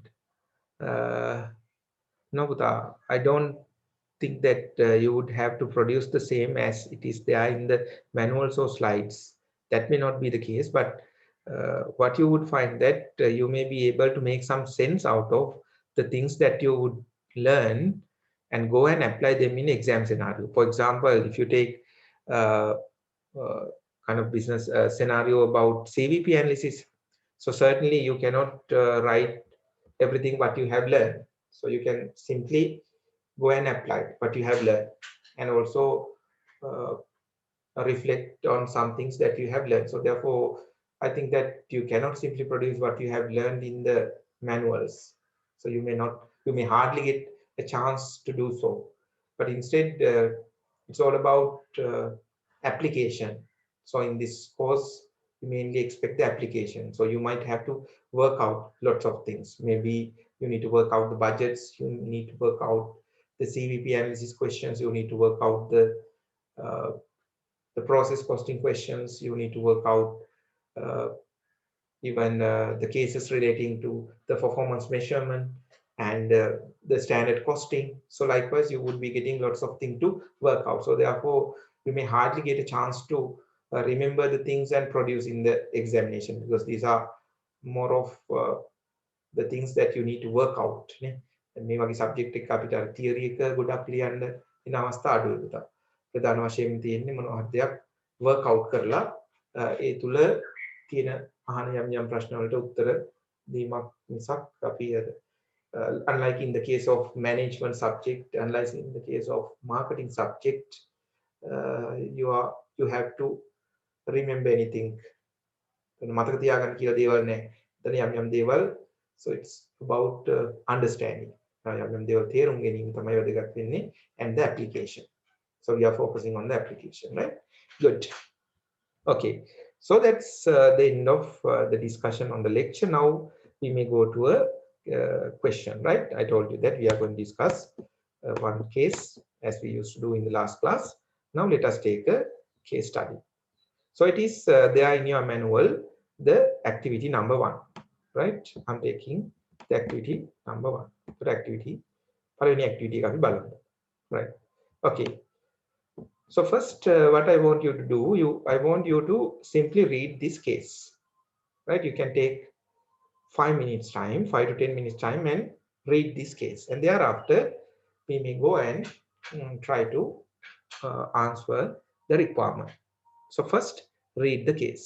පුතා මුලින්ම විනාඩි 5-10ක් අරගෙන මේ case එක කියවන්න. It's there in your manual, the first activity, and even you have it here, and see, and you may read this. Okay, take 5 minute time and read it.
Right. Okay. So hope you would have read that to a certain degree, certain extent.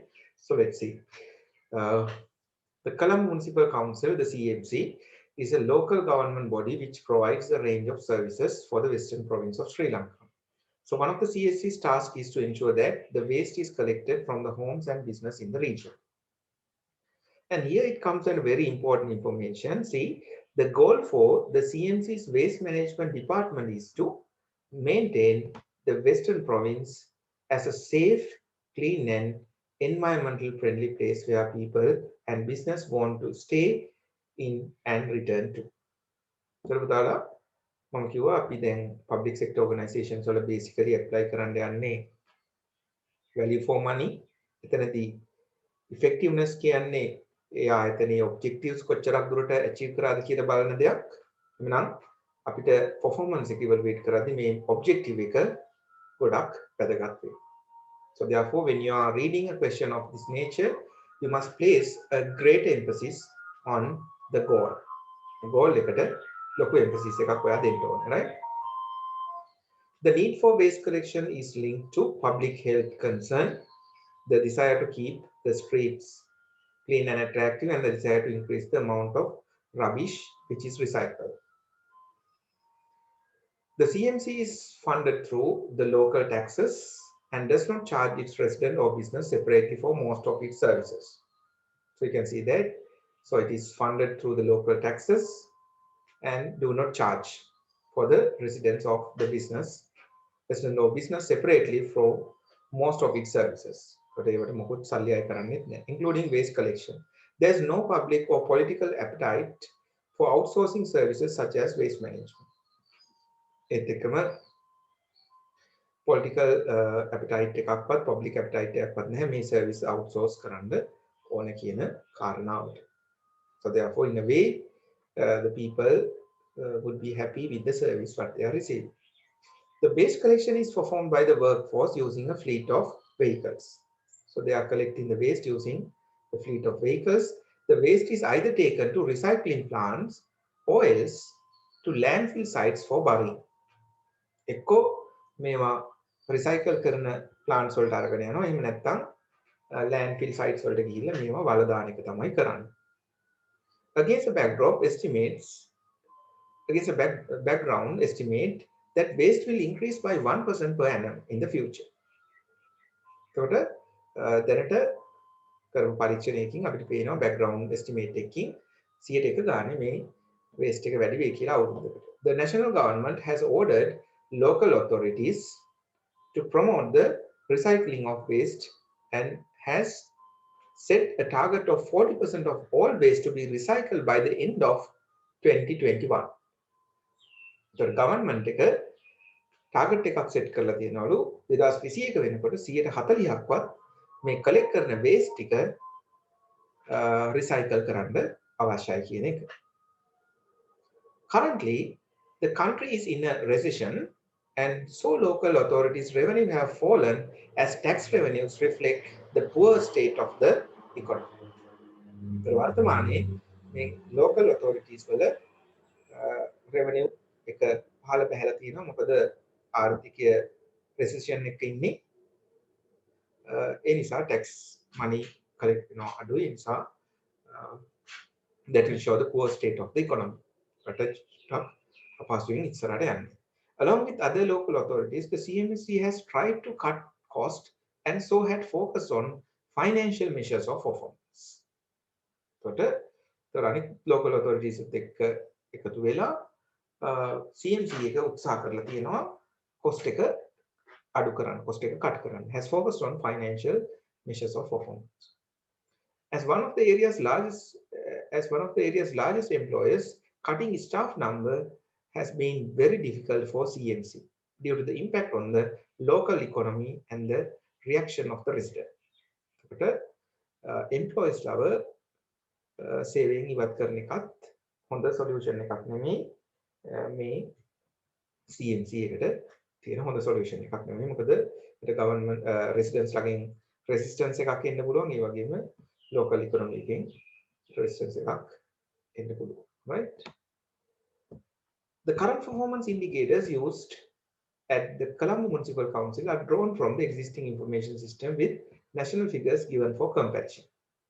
ඔන්න CMC එකේ දීලා තියෙනවා දැන්ට තියෙන information. Those relating to the base collection for the year ending 31st December 2020. 2020 December 31 අවසන් වෙන කාල පරිච්ඡේදය සඳහා අදාළ වෙන information ටිකක් තමයි මේ දීලා තියෙන්නේ. So you are given the information relating to the Colombo Municipal Council as well as the national totals, right? The total cost of this Colombo Municipal Council, it was 800 million, and in the national total it's 7,850. The volume of waste landfills 1.4 million and it's 13.75, recycles 1.1 and it's 9.5 million. The total of the tons of waste that you have either landfilled or recycled is there. The number of staff, the Colombo Municipal Council, there you have 350 employees. In the national, there you have 3,440. The staff cost is given in millions, 190 million versus 1.8 million. The number of household in the Western Province, there are 224, 507. In the national, there are 2.9 million households. And the number of complaints about the waste collected, 5,860 complaints of waste not being collected, and in the national situation it's 47,580. The frequency of waste collected, it's 14 days. Usually the Colombo Municipal Council would take on average 14 days to collect the waste, while the national average, once you work out, it comes as 12, right? So මේ වගේ information ටිකක් තමයි ඔයාලට දීලා තියෙන්නේ. ඒතකොට එතන තියෙනවා කොච්චර cost එකක් ගියාද කියලා මේකෙක් Colombo Municipal Council එකට සහ national waste collection departments වලට මිලියන 800ක් සහ 7850ක් ඒ වගේම staff cost එක දීලා තියෙනවා. ඒත් එක්කම කොච්චර staff එකක් ඉන්නවද, කොච්චර waste එකක් ඔයා collect කරාද, landfill කරාද, recycle කරාද, ඒ කියන information එක දීලා තියෙනවා. Finding and working for the purpose of social welfare, hence in order to measure the benefits and derive from their work can be measured. Hence it should use non-financial measurements. Yes, good. Yeah, you are there. Then you can see that number of households are there, 224,507. Number of complaints about the waste uncollected, waste collect කරලා නැහැ කියලා complaints තියෙනවා 5860ක් 2020 වාර්තා වෙලා තියෙනවා. ඒ වගේම සාමාන්‍යයෙන් waste collect කරන දවස් දීලා තියෙනවා සති දෙකකට වගේ සැරයක් තමයි Colombo Municipal Council එක collect කරන්නේ. North or national average බලපුවම දවස් 12කට වගේ සැරයක් waste එක collect වෙනවා, right? Okay, so the situation is like that. So therefore in a question of this nature I would say you must place much of the emphasis on the objective, right, or the goal එකට ගොඩක් focus කරන්න පුතා.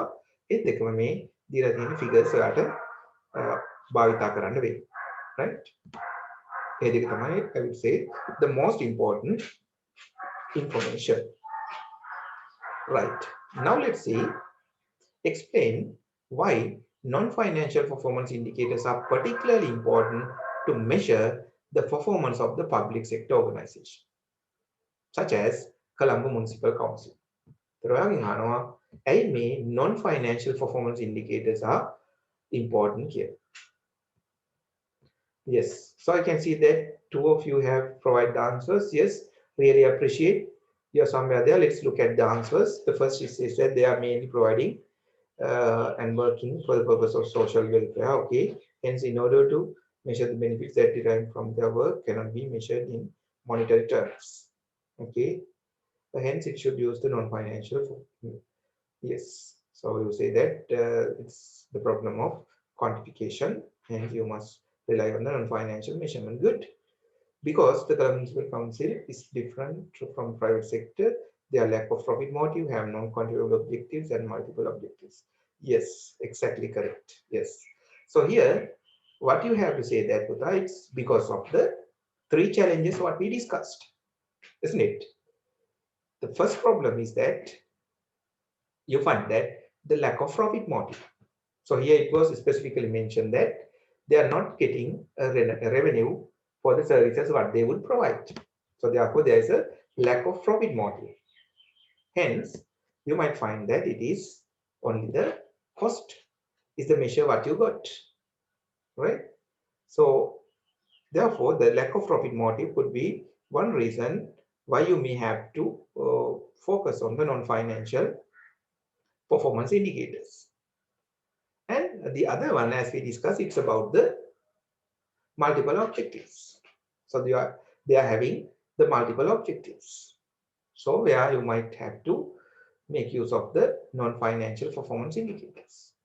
And also they are having non-quantifiable objectives. So hence, basically, for a question of this nature, what you need to highlight, it's about the three basic things what you have developed, what you have learned, the challenges. So because of the challenges, you might have to rely on the non-financial performance indicators. So if you have the lack of profit motive, certainly you cannot depend on the financial performance indicators, because in order to work out the financial performance indicators, the profit is a key. So if you don't have the profit as an alternative, if you don't have the profit as a financial performance indicator, then certainly you may have to rely on the non-financial performance indicators to a great extent. So public sector not-for-profit organization එකේ profit එක කියන information එකේ available වෙන්නේ නැත්නම් අනිවාර්යයෙන්ම අපිට rely කරන්න වෙනවා non-financial performance indicators එක. Right? ඒත් එක්කම අනිත් කාරණාව තමයි non-quantifiable. ඒකට පොත highlight කරපු විදිහට මේක objectives non-quantifiable නම් අපිට rely කරන්න වෙනවා non-financial performance indicators, right? Like the frequency of waste collected. So it's a non-financial performance indicator, right? The number of complaints per household, non-financial performance indicator, right? So therefore, that is another thing. And the third thing is about the multiple objectives. So you can see that if you look at this public sector, they are having multiple objectives. So even in this question, you can see the Western Province, to maintain the Western Province as a safe. They want to maintain it as a safe and also clean and environmental friendly. So these are the objectives what they are having. So මෙයාලගේ objective එක අපි analyze කරලා බැලුවොත් එතනදී බලාපොරොත්තු වෙනවා safe environment එක, clean environment එක, environmental friendly environment එක. එතකොට කොහොමද අපි මේ දේවල් accommodate කරන්නේ? The need for the waste collection is linked to public health concern. එක පැත්තකින් public health concerns තියෙනවානේ. එතකොට as the community, as the residents, so they were having the health concern. So it's an objective, right? We might need to consider. And desire to keep the streets clean and attractive. So it's about the clean and attractiveness. So that is another concern, right? The public would like to see that the streets are clean and attractive. And desire to increase the amount of rubbish which is recycled. So it's environmental friendly dimension. So there's a concern about the environmental friendliness. So the government is having targets 40%. So you can see that the government are having interest, the government are having certain objectives, the community is having certain objectives, and also the other, right? The business people or something, right? So likewise, you can see the multiple objectives. And when it comes to these multiple objectives, you can see that they cannot necessarily measure in terms of financial numbers. So how can you measure a safe environment? So maybe you can measure them using the health statistics. So you can refer to the health statistics like the diseases that is being spread because of the non-waste collection, something like that. එතකොට අපිට මේ clean කියන safe කියන environment එක අපි කොහොමද measure කරන්නේ? ඒතකොට අපිට මේක financial numbers වලින් measure කරන්න පුළුවන්. ඒක අපිට කරන්න බෑ. ඒතකොට මේ safe කියන environment එක අපිට බලන්න පුළුවන් මේ උදාහරණයක් විදිහට. සමහර වෙලාවට කොච්චර diseases, the waste related diseases කොච්චරක් spread වෙනවද? ඒතකොට මේ වගේ දෙයක් එක්ක safe environment කියන එක අපිට බලන්න පුළුවන් වෙන්නේ. ඒතකොට clean environment කියන එක අපි කොහොමද measure කරන්නේ? So sometimes we may be able to measure them using the customer complaints for non-waste collection. So which is again non-financial. And environmental friendliness. So how we are to quantify that environmental friendliness? Maybe based on the number of waste that you have recycled. So ඒ විදිහට ඔබට පේනවා මෙතන වැදගත් දෙයක් තමයි මේ කියන multiple objectives. එතකොට මේ question එකේ මම දකින වැදගත්ම කොටසක් තමයි මේ objectives සහ different stakeholders ලගේ concerns. ඒ context එකේ දීලා තියෙන information එක අපි work out කරන්න වෙයි suitable performance indicators. එතකොට ගොඩක් වෙලාවට මේ වගේ context එක ඇහෙන්න පුළුවන් ප්‍රශ්නයක් තමයි ඇයි non financial performance indicators suitable වෙන්නේ කියන එක. ඒතර ඔයාලට හොඳ guide එකක් තියෙනවා. මොකක්ද? අපි අර කතා කරපු ප්‍රධාන කාරණා තුන. Lack of profit motive, then you have discussed multiple objectives, and finally it's about the what you call non-quantifiable objectives. ඔය කියන කාරණා තුන ඔස්සේ පොඩ්ඩක් පැහැදිලි කරන්න question එකකට refer කරගෙන ඒක තමයි බලාපොරොත්තු වෙන්නේ. Yes, you were in the right direction. Those who have attempted, appreciated, you were there, right? Then let's look at this part B. It asks us justify one performance measure for each of the component of the value for money framework used at the Colombo Municipal Council. Using the measure, evaluate whether the CMC is delivering value for money. So අපිට කියනවා justify කරන්න කියලා එක performance measure එකක් for each component of the value for money. මොනවාද each component? Economy, efficiency, effectiveness. කියන මේ එක් dimensions වලට ඔයාලට justify කරන්න කියනවා one performance measure එකක්. මේ දීලා තියෙන information එක justify කරන්න කියන one performance measure එකක් සහ ඒ තුලින් evaluate කරන්න කියනවා කොහොමද මේ CMC deliver කරනවද value for money කියන. Right? So it's a pretty interesting thing, right? So just to take an Excel sheet, let's see.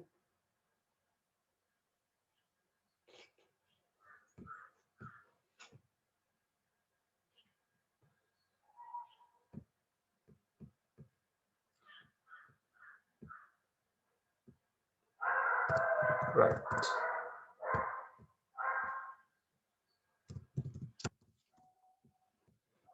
කොට අපි බලමු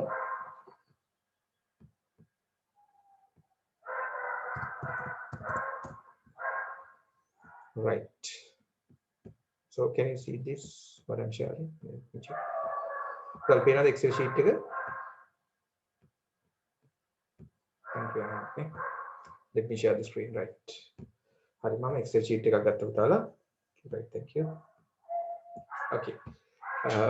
එතකොට අපි බලන්න ඕනේ ප්‍රධාන වශයෙන් අපේ මොනවද dimensions ටික economy කියන dimension. ඊට පස්සේ අපේ තව dimension එකක් තිබ්බා economy, efficiency, ඒ වගේම effectiveness. ඒතර මේ වගේ question එකකට approach කරනකොට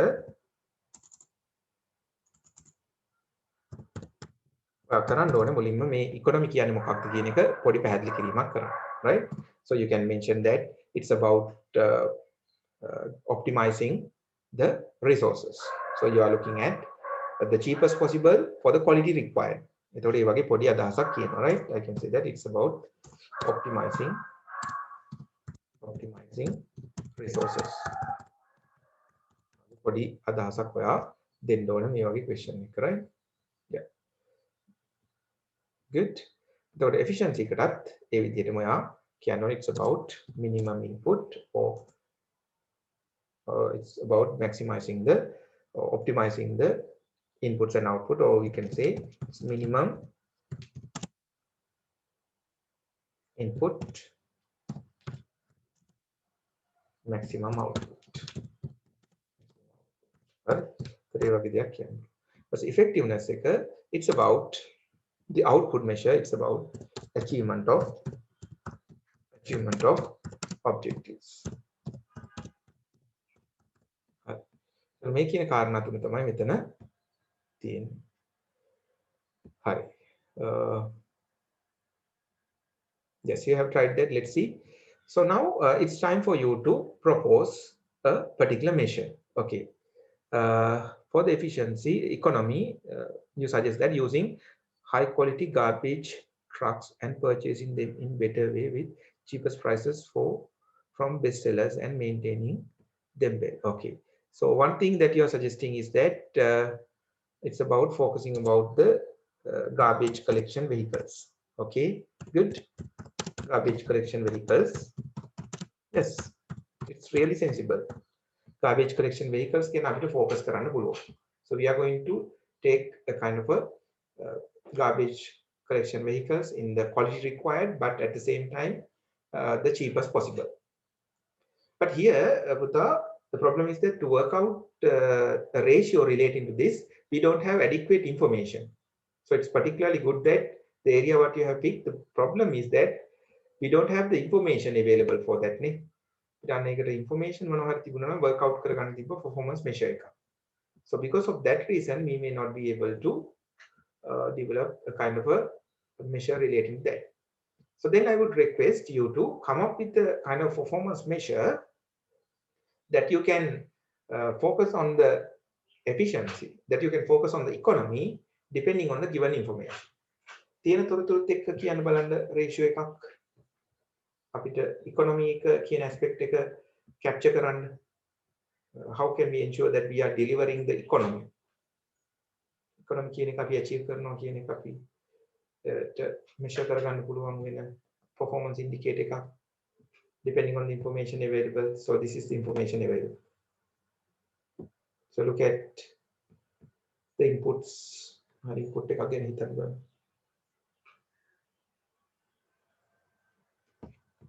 Yeah, so that you have to mention about the efficiency economy. Yes, utilization of cleaning equipment. Yes, again, correct. You are correct, Putha. But the problem is again,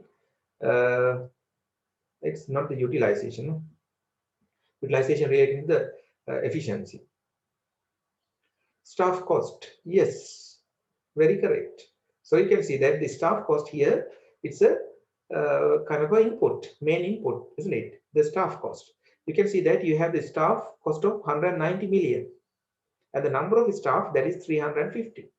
So if you work out the staff cost, yes, as you said, what about the staff cost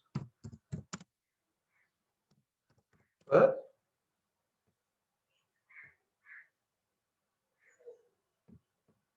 cost per employee, cost per staff, cost per employee, cost per staff, cost per staff member, right? Cost per staff member work out karla. So you can see that here it's number of staff 350 millions 190 million. Okay, it's 190 1 2 3 divided by 350. So it comes rupees 400 on average pay of rupees 542 and 857.14, right, per employee. This is the situation of CMC. But just by working out this, you cannot say whether it is good or bad. So hence better to work out the national average as well. Then you can have a comparison and then you would be able to say something about that, no? So let's work out the national situation for the staff. It's 1.8 million 3,444. 1,800 million 1,800 million, am I correct? 1 2 3 4 5 6, yes, divided by 3,440 employees. So if you look at the national situation, you can see that on average per staff member annually they are paying 523,255. But if you compare that to the CMC you can see that you are paying more for the employees, right? So you are paying slightly more for the employees. So therefore the economy is little questionable. So compared to the national state, you can see that the CMC they are paying bit more for the employees. But you cannot say for sure it's something bad, because sometimes this payment, the higher payment may be associated with the efficiency, right? Sometimes these employees may be more efficient, right? having enjoyed a higher pay, sometimes they may be efficient. So therefore, you cannot simply say that it's bad. So මෙතන ඔව් national situation එකට වඩා වෙනස්, national average වලට වඩා වැඩි cost එකක් තියෙනවා staff members වලට කලම් municipal council. නමුත් අපිට ඒක නරකයි කියලාම කියන්න බෑ. මොකද මේ employees ලගේ efficiency එක සමහර විට වැඩි ඇති. ඒතකොට ඒක නිසා අපිට ඒක බලන්න නැතුව ඒක ගැන අදහස දක්වන්න බෑ. So we cannot say that for sure that it is something bad, but compared to the national situation, so you are a bit behind. You are a little behind compared to the national state. So therefore, so the economy you might need to consider, but you cannot say it is exactly bad because of this higher pay. So sometimes the employees may be motivated and thereby they are efficient. So therefore, that must be something that you should pay the due attention. National total. Yes, we have asked the question why it is the national total is being provided. Now you must be clear why it is, because you cannot just by looking at the CMC, you cannot just say whether it's good or bad. So it's for the purpose of the comparison. So the performance measurement, the key is the comparison. So if you can remember that in the last class when we are working out the question, we have taken the target and the actual state. So therefore, it wasn't necessarily comparison. And here, what you have to compare with the national state. Good, right? Okay. Now, let's look at the efficiency, right? Now, depending on the information we have to consider about the economy, then what about the efficiency? It's about the inputs and output. It's a relationship of input and output. So what may be the sensible ratios that we can work out? So I would like you to come up with that like you did earlier. Think about some of the measures, input and output. Suggest some ratios. The question would ask, would suggest one ratio, but here there can be many more. Yeah, would like you to think of and come up with a ratio. On the ratio එකක් performance measurement will be considered කරන්න පුළුවන් වෙයි කියලා හිතෙන. Number of waste collected, yes, staff and household ratio. Okay, good, sounds good. Yeah, how about number of waste collected? So it's really sound good. So the waste collected per employee, how about that? Waste collected per employee. Waste collected per employee, one ratio. No? Let us look at that. So you can see that waste collected altogether, it's 2.5. The number of staff, 350. 2,500. It's this much of tons, 2.5 million tons being collected, 350 employees. You can see that the one employee on average collects 7,142 tons. That's the CMC situation. So what about the national situation? It's 23,250. 23,250,000 tons being collected by 3,440 employees. See? So how efficient they are. So when on average, the national situation, 6,758 waste being collected per employee, tons of waste collected. And here, when it comes to CMC, on average, employee would collect 7,142 tons of waste.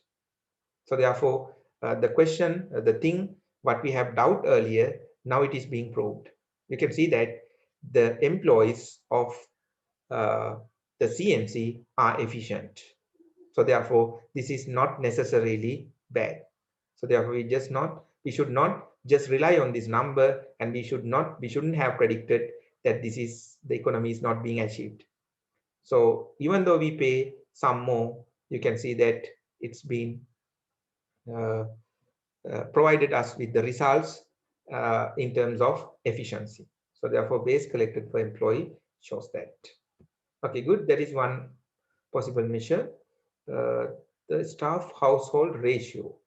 staff household ratio, that is also sensible one, yeah, in the sense that it shows that the number of house that you've been served. Okay, yeah, let's see. What about the staff household ratio? The households, yes, good, very correct, Pudha. 224, 507 divided by 750. You can see that on average, household per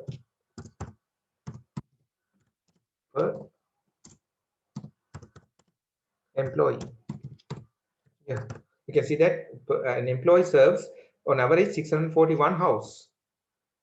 And when it comes to the national situation, it's 2,925,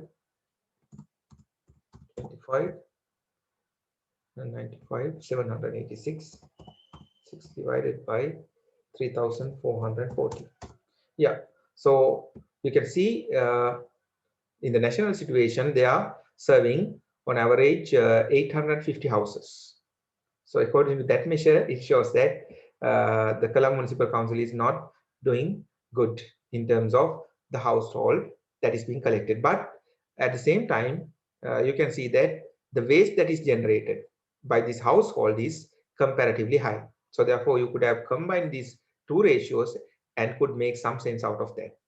දැන් අපි household serve කරන household ගාන අඩුයි කලම් municipal council නේ. නමුත් collect කරන waste ප්‍රමාණය වැඩි. So obviously in the western province there's lots of waste being generated. Generate කරන waste ප්‍රමාණය වැඩි household එකට. So ඒ නිසා this by combining these two ratios you can make some sense out of that, right? But I appreciate the way you approach that, right? Then it asks the less number of complaints on collecting garbage. Is it a kind of a output and input result? Cost per tons of waste. Yeah, what about the cost per tons of waste? That sounds good, right? That sounds good. We'll see. Cost per tons of waste collected. බලමු අපි කොච්චර cost එකක් ගිහින් තියෙනවද කියලා. මේවා collect කරන්න waste එක. Cost per waste collected. Cost per tons of waste collected. Tons of waste collected, right? So there you can see. So what is the cost? It's total cost 800 and the tons of waste collected it's 2.5 million per one. Yeah, how much? Let's look at 800 million. Okay, it's 800 3, so 8 million, 800 million. Okay, million divided by 2.5, no? Yeah. It shows that the cost per tons of waste collected is rupees 320. The cost per tons of waste collected 320. Then what about the situation? The national, it's tons of waste collected and the cost 7,850 divided by 23,500. Yeah, yes, you can see that when it comes to the national cost, so it is higher than compared to the Colombo Municipal Council. So again, it shows that they are having some favorable performance. Favorable performance එකක් තියෙනවා කියන එක පෙන්නනවා එකටත් අනුවනේ. So the cost per tons of waste collected, yes. But in the same direction, I can think of what about the staff cost. ඕන අපිට තව එකක් ගන්න තිබ්බ නේද උතාලා? Staff cost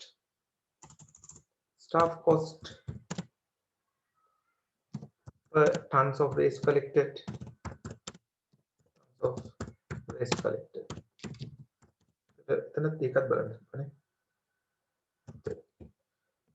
So the staff cost, there it cost staff 190 million and tons of waste collected 2.5. 90 the millions, yeah, 190 millions It's 2.1. Yeah, it comes rupees 76, the staff cost per tons of waste collected. And what about the national situation? Staff cost of, yeah, it's 1,800 staff cost. Waste collected 23,250. 1.8 million divided by 23,500. Yeah, it's 76.59 or something. No? So that is the situation. Sorry, we were looking at, did I make a mistake here? But it's 1.8. Yeah, 1.8 million, 23,250, not 500. No? So 250. Yeah. Yes, it's 77.41. Then again, your staff is doing good when it comes to the Colombo Municipal Council. So therefore, you can see that the three measures has supported us, that uh, the Colombo Municipal Council is doing kind of a good piece of work, the marvelous piece of work compared to the national. But compared to the household per employee, there you could see that the number of household that is being served by the employees, it's a good measure. So it shows that it is less compared to the national state. Compared to national state, you are inefficient.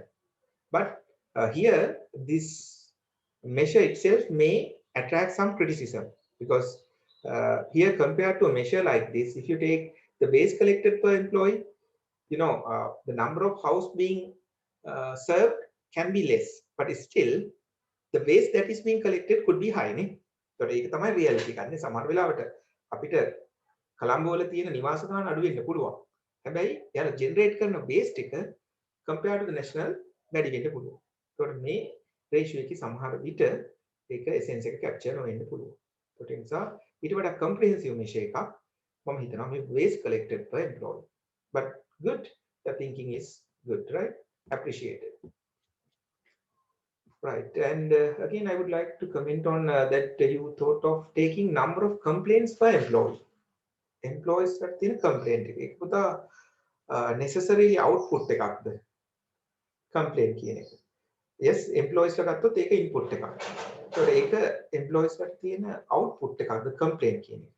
It's more of a kind of a, you can assess the objectives based on the number of complaints. නමුත් based on yeah, in a way it can be, but it's little difficult in my opinion, because it's not necessarily a kind of a output නේ ඒක output එකක්ද කියන එක නේද.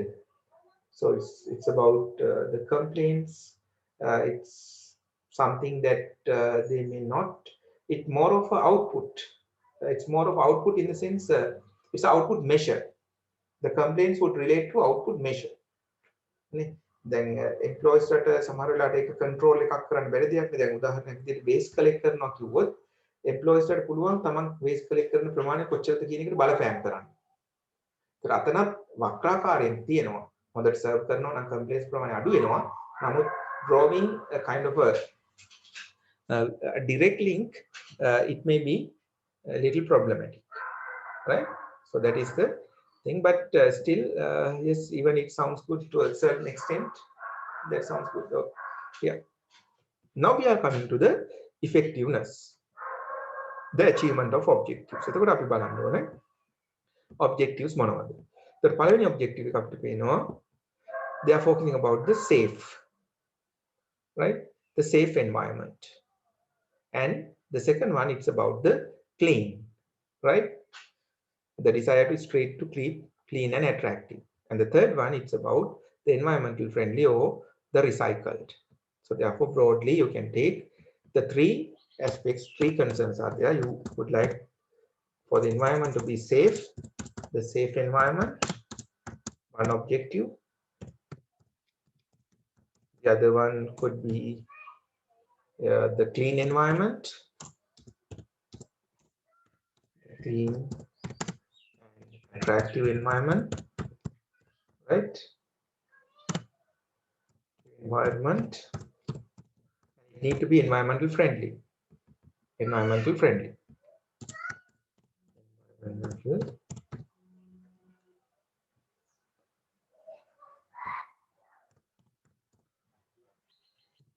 friendly. Friendly.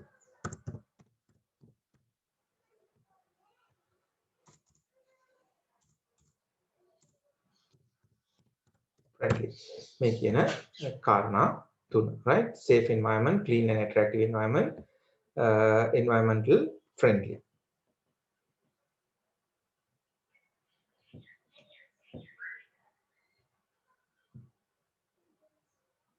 Give me 1 second now.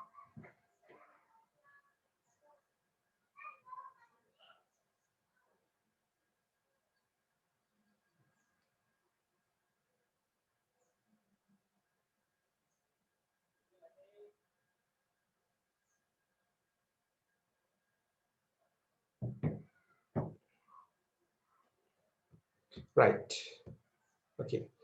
So yes, now it's time for you to propose what are the what do you call that the measures that you can track the achievement of these objectives. So how do you going to measure this safe environment? So depending on the given information, how could we able to measure the safe environment? Okay, let's see. So it's about percentage of recycled tons in total collected for environment. Yes, do agree. So it's a percentage of recycled tons, no? Yeah, percentage of, oh yes, percentage of waste recycled. Yes, do agree. So I can take that ratio over there. But how about the safe environment and how about the clean and attractive environment? What about that? The safe environment, then the clean and attractive. Yes, you can propose.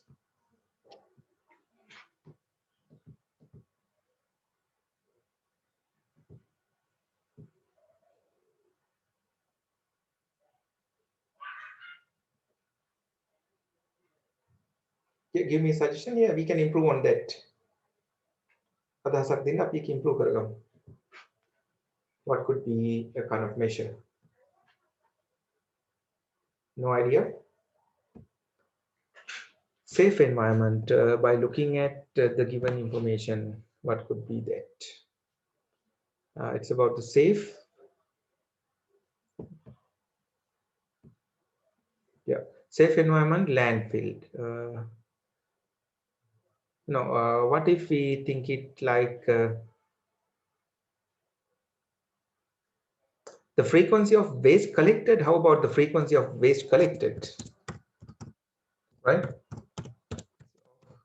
Waste collected. If you think in that direction, right? You can see that it takes 14 days, and here it takes 12 days, right? So in the national stage, you are taking 12 days, but in the Colombo Municipal Council, they are taking 14 days. It's slightly higher than the national. So therefore, this might sometimes suggest that this could be a threat to the public health. So therefore, the perfect measure could be here the health statistics. If you can get the information relating to the waste-related diseases, the waste-related illnesses, yes, that would be ideal. The waste-related diseases, right?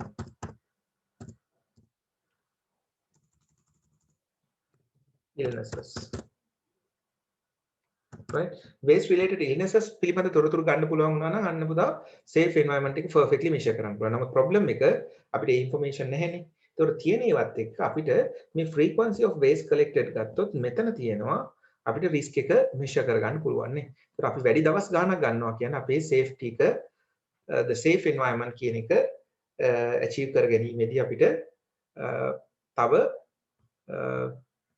consider කරන්න වෙනවා. There is a cause for concern because compared to the national stage we are quite below. Yeah, slightly below. We are slightly below. So therefore, the frequency of waste collected could be a measure, and we can improve on this. So if we can achieve, say, to collect the waste maybe in 10 days time or something less than that, so sometimes it might warrant that the community is getting a safe environment. So therefore, the frequency of waste collected could be a good measure. And at the moment, you've been asked to comment to what extent that they are achieving the objectives. මේ objectives කොච්චර දුරට achieve කරනවද කියන එක. ඒතකොට එතනදී ඔයාලට කියන්න පුළුවන් මෙතන they are slightly behind the national state. So therefore, there must be a cause for concern කියන එක කියන්න පුළුවන්. Right? Then the clean and attractive environment. What about the clean and attractive environment? In that, you can think of, yes, the recycled waste per total waste. Clean and attractive. Okay. Clean and attractive. How about the complaints? So you want to see that environment is clean and attractive. So the complaint per household, right? The complaint percentage එකක් තියෙනවද කියන එක. What about that? So you can see that there are 5,860 complaints being placed by the household, 224,507. So it's slightly 2.61. It's 2.61. So 2.61. And yeah, what about the national state? The number of complaints about the waste uncollected. It's 47,580 divided by 2,925,786. It's this much. It's 1.63. So this is the complaint on the national state, but here you are having higher number of complaints. So it suggests that in achieving the clean and attractive environment, you are slightly behind. Again, there is a cause for concern. So maybe this is related to the frequency of waste collectors. So you are taking slightly more days than the national state. So therefore, it is linked to the complaints per household. There's another way of thinking. Is it when the frequency of collecting waste increases, or can give more garbage to CMC? It helps to protect environment. When frequency of collecting waste increases, frequency of waste increases, households can give more garbage to CMC. It helps to protect environment.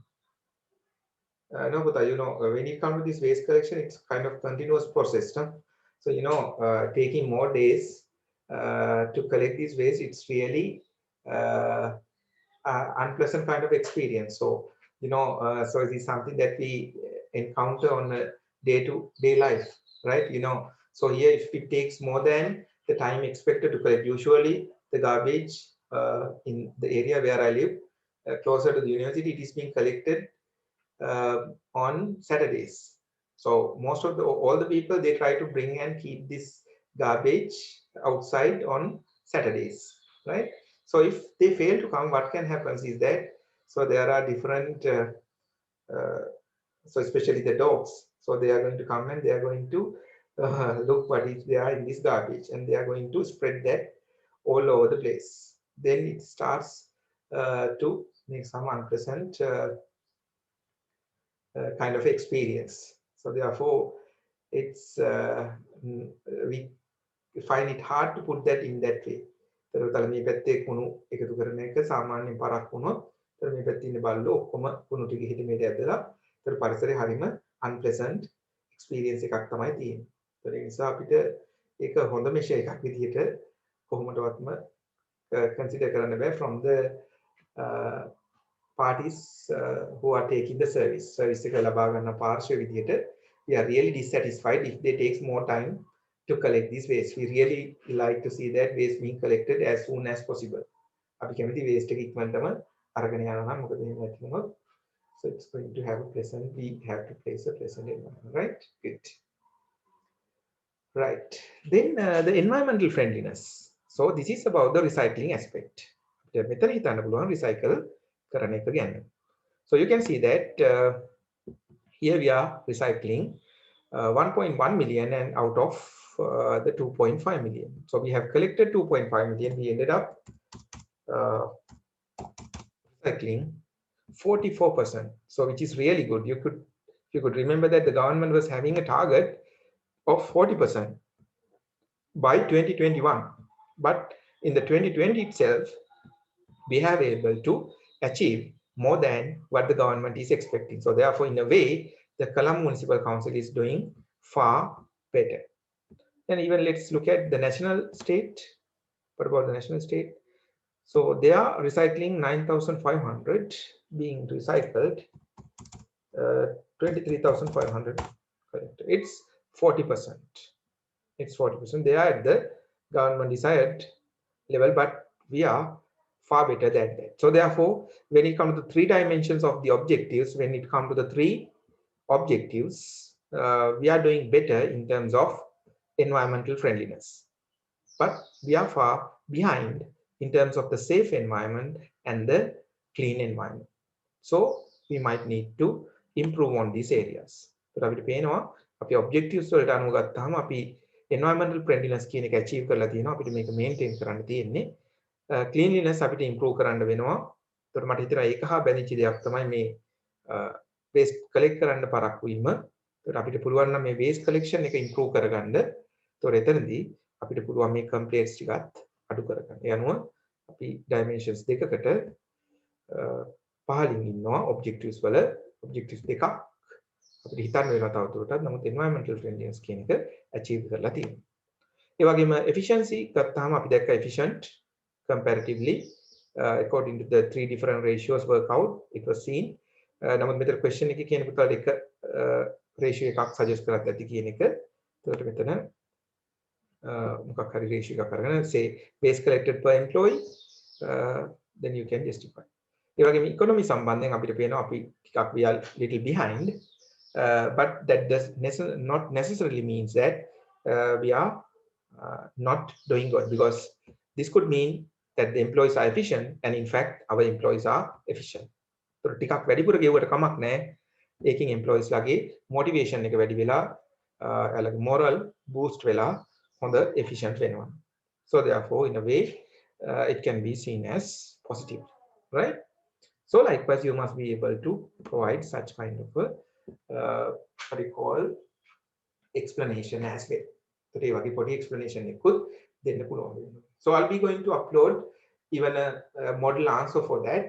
Even that will help you to understand the phenomena to the fullest. But still I believe that it's better to discuss, then you know the direction of which that you should think of. කල්පනා කරන්න ඕන direction එක දැන් ඔයාලට හම්බෙලා තියෙනවා, right? Yes, in case of the exam, yes. So you can use both the languages, no problem. We are going to consider about that, no problem.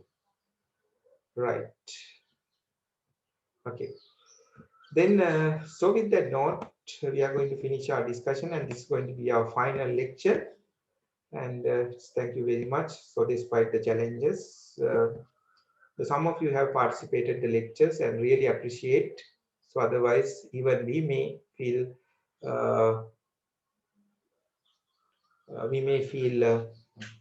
demotivated. So if we do not have an adequate audience to teach, so therefore those who have participated the sessions, so we really appreciate and thank you very much, and wish you all the very best for the upcoming examinations. And here it asks, do we need to stick to the given details? Yes, cannot be assumed. No, you can even have your imaginations, no problem. But at the same time, make sure to maintain a balance, because for every question there's a kind of a model paper. So therefore, what is your imagination may not necessarily be captured by the question. So therefore, at the time, maintain a kind of a balance between the information that is being provided and also your imagination. So we are not ready to restrict it is good to think in logical way, right? Appreciated that. Right. Then thank you very much. See you in the future, right? Okay. Bye.